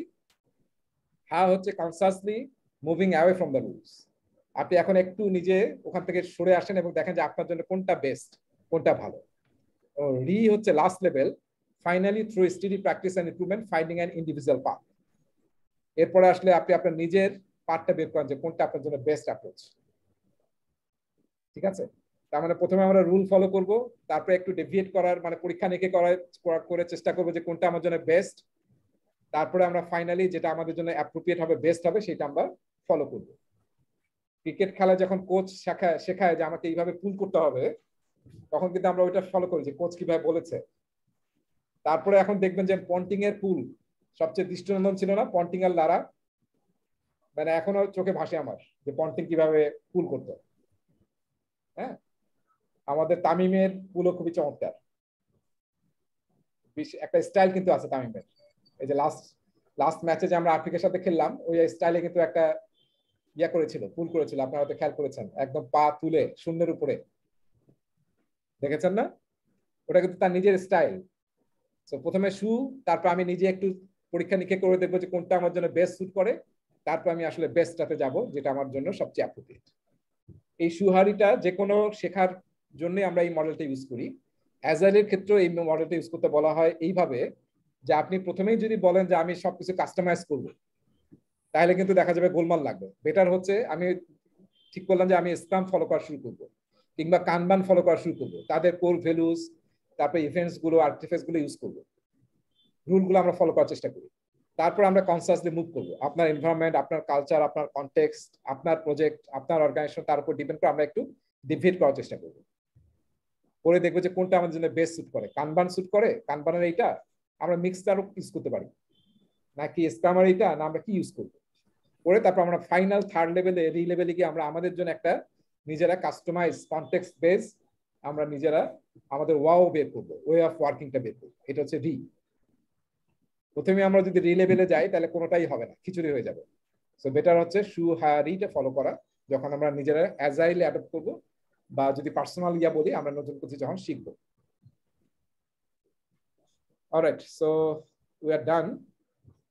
এই যে আপনাদের NX-A3 কিন্তু পড়তে হবে, দেখবেন যে আছে, এই যে এগুলো কিন্তু বইয়ে আছে, আপনার NX-A3টা একটু পড়বেন। এখানে দুই ধরনের মানে ফ্রেমওয়ার্ক গুলো আছে অ্যাজাইলে তো বলেছিলাম যে মোর দ্যান 100+ ফ্রেমওয়ার্ক মার্কেটে আছে। এই যে যেগুলো আপনি অ্যাশ কালার দেখতে পাচ্ছেন, সেগুলো হচ্ছে আসলে এন্টারপ্রাইজ লেভেলের অ্যাজাইল, মানে যেখানে মাল্টিপল টিম একসাথে কাজ করে, বড় টিম, ধরেন 1000 লোক বা 20,000 লোক কাজ করবে একটা অ্যাজাইল টিম। তখন আমরা এই যে এগুলো ইউজ করি, যেগুলো আসলে ব্ল্যাক কালারে আছে। হ্যাঁ, আর যেটা হোয়াইট কালারে আছে সেটা আমরা আসলে ছোট প্রজেক্টের জন্য ইউজ করি, ছোট টিমের জন্য ইউজ করি, যেটা আমরা বলছিলাম 3 থেকে 11 টিম। কিন্তু যখন আপনি বড় টিম ইউজ করবেন, বড় প্রজেক্ট, বড় প্রোডাক্ট নিয়ে কাজ করবেন, তখন আপনাকে আসলে মার্কেট লিডিং হচ্ছে সেফ। সবাই দেখেছেন না যে এখানে টপে আছে সেফ। মার্কেটে যারা এন্টারপ্রাইজ লেভেলের বা বিগ লেভেলে অ্যাজাইল প্র্যাকটিস করে, hundreds of people, thousands of people are working, সেখানে সেফ ইউজ করে। তারপরে আসলে পপুলার হচ্ছে স্ক্যাম অফ স্ক্যামস। PMI যেহেতু নিজের বই, সেজন্য সে বলতেছে আমি সেকেন্ড লেভেলে আছি। আমার কাছে মনে হয় দিস ইজ নট ট্রু, আমার নিজের পার্সোনালি মনে হয় আর কি। আসলে স্ক্যাম অফ স্ক্যাম হচ্ছে নেক্সট অ্যাপ্রোচ, যেটা এন্টারপ্রাইজ লেভেলে ইউজ হয়। আর ডিসিপ্লিন অ্যাজাইল আসলে মার্কেটে ঢোকার চেষ্টা করছে, 3-4 বছর ধরে কাজ করতেছে ওরা। সো একটা হচ্ছে টিম লেভেলের মেথড, ছোট লেভেলের, আর একটা হচ্ছে স্কেলড, মানে একদম লার্জ লেভেলের জন্য। ঠিক আছে, এই প্রতিটারই দেখবেন যে বইয়ে লেখা আছে। আমি এক্সপি যেমন একটু আগে পড়ালাম আপনাদের, ডেসক্রিপশন আছে, আপনি একটু পড়ে নেবেন। আমি আর ক্লাসে পড়ানো সম্ভব হবে না, কারণ অলরেডি অ্যাজাইলে অনেক সময় কাটালাম।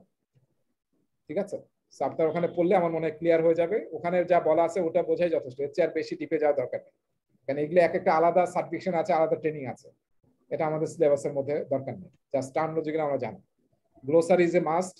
অ্যাজাইল প্র্যাকটিস গাইডের প্রতিটা টার্মিনোলজি গ্লোসারি থেকে অবশ্যই পড়বেন। ঠিক আছে, কনসেপ্টগুলো ক্লিয়ার করার জন্য। ঠিক আছে, সো থ্যাংক ইউ। এক টানা নিয়ে নিলাম না। প্রজেক্ট ম্যানেজমেন্টের যে যতগুলো ওয়ে আপনি বললেন, যে স্ক্রাম আছে, কানবান আছে, তারপরে যে XP, এগুলো সবগুলোই কি PMI রিকগনাইজ করে, নাকি শুধু PMI শুধু পার্টিকুলার দুইটা প্রসেসকে করে রিকগনাইজ করে? PMI আসলে অ্যাজাইল প্র্যাকটিস গাইডটা এমন ভাবে লিখেছে, মানে সব জেনেরিক ভাবে আলোচনা করছে আর কি। তারা আসলে PMI রিকগনাইজ করার কিছু নাই, এগুলো আসলে অলরেডি PMI এর আগেও অলরেডি ওয়েল এস্টাবলিশড। পিএমআই বরং হচ্ছে তাদের কাছ থেকে আসলে নেওয়ার চেষ্টা করতেছে, বেটার আইডিয়া গুলো নেওয়ার চেষ্টা করতেছে। অলরেডি তারা নিজের নিজের ডোমেনে তারা অনেক সাকসেসফুল এবং তারা নিজেরাই মার্কেটে ডমিনেট। পিএমআই আমাদেরকে আসলে একটু ধারণা দেওয়ার চেষ্টা করতেছে, যেটা আমরা পিএমআই এর আগের বইগুলো ট্রেডিশনাল ছিল, বেশি ট্রেডিশনাল ভাবে লেখা ছিল। অ্যাজাইল ডোমেনে যাতে আমরা সবগুলো মানে আইডিয়া পাই, এই জন্য আসলে এখানে দেখবেন যে সবকিছু নিয়ে বলা আছে, মেইন যেগুলো মার্কেটে ডোমিনেট করতেছে। এই যে এখানে যেগুলো আছে অ্যানেক্স এর3-তে সবই কিন্তু মার্কেটে ডোমিনেটিং। তো জানা থাকলে আমরা আসলে যে কোনো জায়গায় কাজ করতে আমাদের সুবিধা হবে। এটা একটা ভালো পিএমআই এর অ্যাপ্রোচ, যেটা অন্য জায়গায় নাই। অন্য জায়গায় হয়তো আপনি সেফেই জানেন, এর বাইরে কেউ জানেন না। পিএমআই আমাদেরকে আমার চেষ্টা করতেছে যাতে আসলে আমরা সবকিছু নিয়ে কিছুটা কিছু জানি। পরে আমরা যখন যাব ডিপ ডাইভ দেবো তখন অন্য বিষয়, কিন্তু অন্তত এক্সপি বললে যাতে আপনি বলতে পারেন দিস ইজ এক্সপি। কানবান বললে আপনি এখন কিন্তু বলতে পারবেন যে আসলে কানবান জিনিসটা কি, কিছু না কিছু বলতে পারবেন। তো সেটা একটা বিউটি। আমার মনে হয় অ্যাজাইল প্র্যাকটিস গাইডটা স্কাম অ্যালায়েন্স এবং পিএমআই মিলে লিখেছে। স্কাম অ্যালায়েন্স হচ্ছে যে 17 জন মিলে যারা ছিল তারা আসলে অ্যালায়েন্স ডেভেলপ করে, তারা মিলে এই বইটা লিখেছে। এই জন্য আমার কাছে এটা একটা চমৎকার বই, কিন্তু 100 পেজের একটা বই, 100 বা 150 পেজের খুবই চমৎকার ওয়েল রিটেন বুক কিন্তু। ঠিক আছে, আপনি তো বাংলাদেশে প্রজেক্ট করেন ভাইয়া, এই বাংলাদেশে কি এই ধরনের থিওরি গুলো কি কাজ করে বাঙালিদের সাথে, মানে যারা প্রজেক্ট ইমপ্লিমেন্ট করে আর কি? কারণ আমাদের তো কিছু ক্যারেক্টারের লিমিটেশন আছে, এটা তো অস্বীকার করার কিছু নেই। হ্যাঁ, আমাদের তো কালচারাল শিফট করা তো সহজ না। তো এই যে পিটার ড্রাকারের একটা কথা আছে, দেখবেন অ্যাজাইল বইয়ের মধ্যে আছে যে culture it's strategy in the breakfast. বড় বড় স্ট্র্যাটেজি নিয়েছেন, কিন্তু ব্রেকফাস্টই আপনার খেয়ে ফেলবে এটা, আর লাঞ্চ পর্যন্ত বা ডিনার পর্যন্ত যাওয়া দরকার নেই। আমাদের কালচার আর কি, কালচার তো এখন ওই জায়গায় নাই। কিন্তু আমরা কিন্তু অটোমেটিকলি অনেক অ্যাজাইল হয়ে গেছি। ইভেন আমি তো সরকারি জায়গায় এখন কাজ করছি, তারাও অনেক অ্যাজাইল। আমার পিডি তো অনেক ডাইনামিক, এবং আমি অ্যাজাইলের অনেক কিছুই এখানে ইনকর্পোরেট করছি। আমরা মিটিং হয় আমাদের, এই যে ডেইলি স্ট্যান্ড আপ মিটিং করি আমরা, তারপরে আমরা কানবান বোর্ড ইউজ করি অফিসে, এবং সবাই খুবই ওপেনলি এবং হ্যাপিলি এটাকে করতেছে। একটু একটু করে যেতে হবে, একবারে তো হবে না। আপনার যে একটা জিনিস নিয়ে শুরু করেন, তারপরে এটা চেঞ্জ হবে। ঠিক আছে, তাহলে আমরা রমজানে কিভাবে ক্লাস নেব? গতবার মনে হয় রমজানে আমি ক্লাস নিয়েছিলাম ফ্রাইডেতে 3টা থেকে 5টা পর্যন্ত। এর চেয়ে ভালো বোধহয় আর টাইম নাই আমার কাছে মনে হয়, কারণ শনিবার আমি যাই না, অনেকে অফিস থাকতে পারে। আর অফিস তো আবার 4টা পর্যন্ত না, সরকারি অফিস কয়টা পর্যন্ত আমি এখন জানি না আসলে। 3:30 পর্যন্ত এখনো সার্কুলার বের হয়নি। সার্কুলার এখনো বের হয়নি, নরমালি 3:30টায় বের পর্যন্ত থাকে। সো এটা আসলে অন্যদিন কোয়াইট ইম্পসিবল। তো আমরা মানে করি তাহলে না, শুক্রবারে রাখি 3টা থেকে 5টা, 2 ঘন্টা করে। স্লো আগাচ্ছি আমরা। তো আমাদের অ্যাজাইল প্র্যাকটিস গাইড কিন্তু পড়া শেষ, আপনারা একটু পড়ে ফেলবেন, খুবই ভালো লাগবে। এখন যদি আপনারা পড়েন আমার মনে হয় আপনার ভালো লাগবে। আর এই স্লাইডটা কি ইয়েতে দেওয়া আছে, শেয়ার? স্লাইডটা বোধহয় আলাদাভাবে হোয়াটসঅ্যাপে আপনাদের শেয়ার করেছিলাম। দেওয়া ছিল ফোল্ডারটাতে, ফোল্ডারেও দেওয়া আছে কিনা আমি ভুলে গেছি। ফোল্ডারে দেওয়া আছে, ডাউনলোড করেছি। হ্যাঁ, এটার নাম বোধহয় একটু কিরকম যেন আছে না, অ্যাজাইল ল্যান্ডস্কেপ আছে বোধহয়, ল্যান্ডস্কেপ 1.0 এরকম নামে আছে দেখবেন।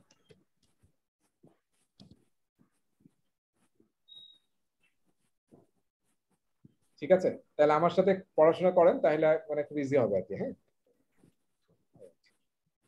সো কোনো কোশ্চেন আছে? নাহলে আমরা ক্লাস শেষ করবো আর কি।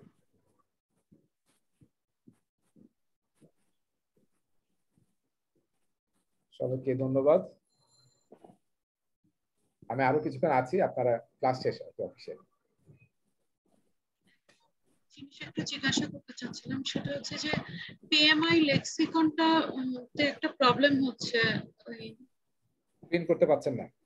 হ্যাঁ, প্রিন্ট করা যাচ্ছে না। এটা সরকারি অফিসে খালি প্রিন্ট হয় আমি দেখি। আমার কাছে একটা ফাইল আছে, আমি হার্ড কপি ছাড়া আসলে পড়তে অসুবিধা হয়। আমার কাছে একটা ফাইল আছে, আমি সবাইকে দিয়ে দেব। রেজাল্ট করে আপনার কাছে আছে?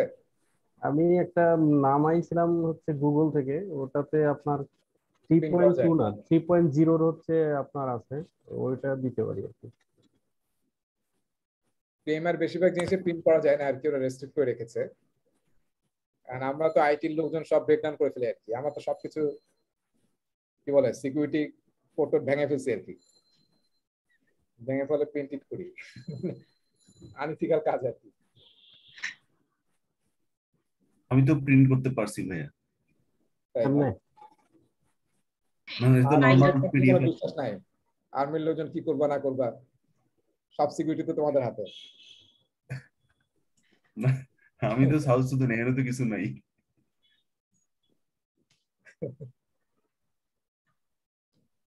আচ্ছা ঠিক আছে, আমি ফরওয়ার্ড করে দেবো। আমাদের পরীক্ষার জন্য কিন্তু লেক্সিকন না, আসলে দুইটার গ্রোসারি পড়তে হবে, অ্যাডাল্ট প্র্যাকটিস গাইড এবং স্টুডেন্ট ম্যানুয়াল। আচ্ছা আমি দেখি ফরওয়ার্ড করে দেবো, বা যে ইয়ার কাছে বোধহয় আছে রেজাল্ট করি। আপনি তাহলে হোয়াটসঅ্যাপ গ্রুপে একটু দিয়ে দেন। আজকে হয়তো দিতে পারবো না, ওটা আমার অফিসিয়াল ল্যাপটপে রয়েছে। হ্যাঁ ঠিক আছে, দিলেই হবে, নো ইস্যুস।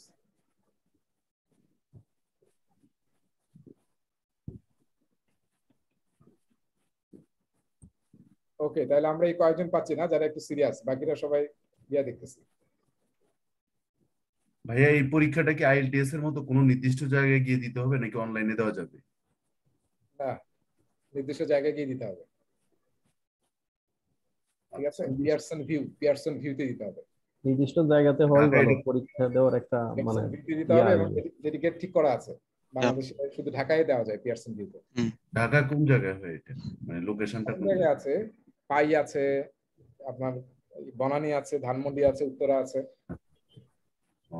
ঢাকায় কোনো সমস্যা নাই। সুদানে কোনো জায়গা আছে কিনা আমি জানি না। আচ্ছা, আমাদের যাদের এক্সপেরিয়েন্স মানে এক্সপেরিয়েন্সের জন্য এটা কি করতে হবে? এটার কি কোনো ডকুমেন্টেশন শো করতে হবে নাকি কেউ পরীক্ষা চলে দেওয়া যাবে? ডকুমেন্টেশন শো করতে হবে। এটা মানে যিনি সাবমিট করবেন আমার সাথে একটু 1-to-1 কনসাল্ট করে, আমার একটা ভিডিও আছে কিভাবে লিখতে হয় এটা, তারপরে আপনার কিছু আমি টেমপ্লেট শেয়ার করব, সেগুলো ইউজ করে লিখবেন আর কি। তারপরে দুজন মিলে বসে দেখে তারপর সাবমিট করব। তাহলে ওটা নিয়ে একটু অরি হওয়ার কিছু না। হ্যাঁ, 1-to-1 ঠিক আছে।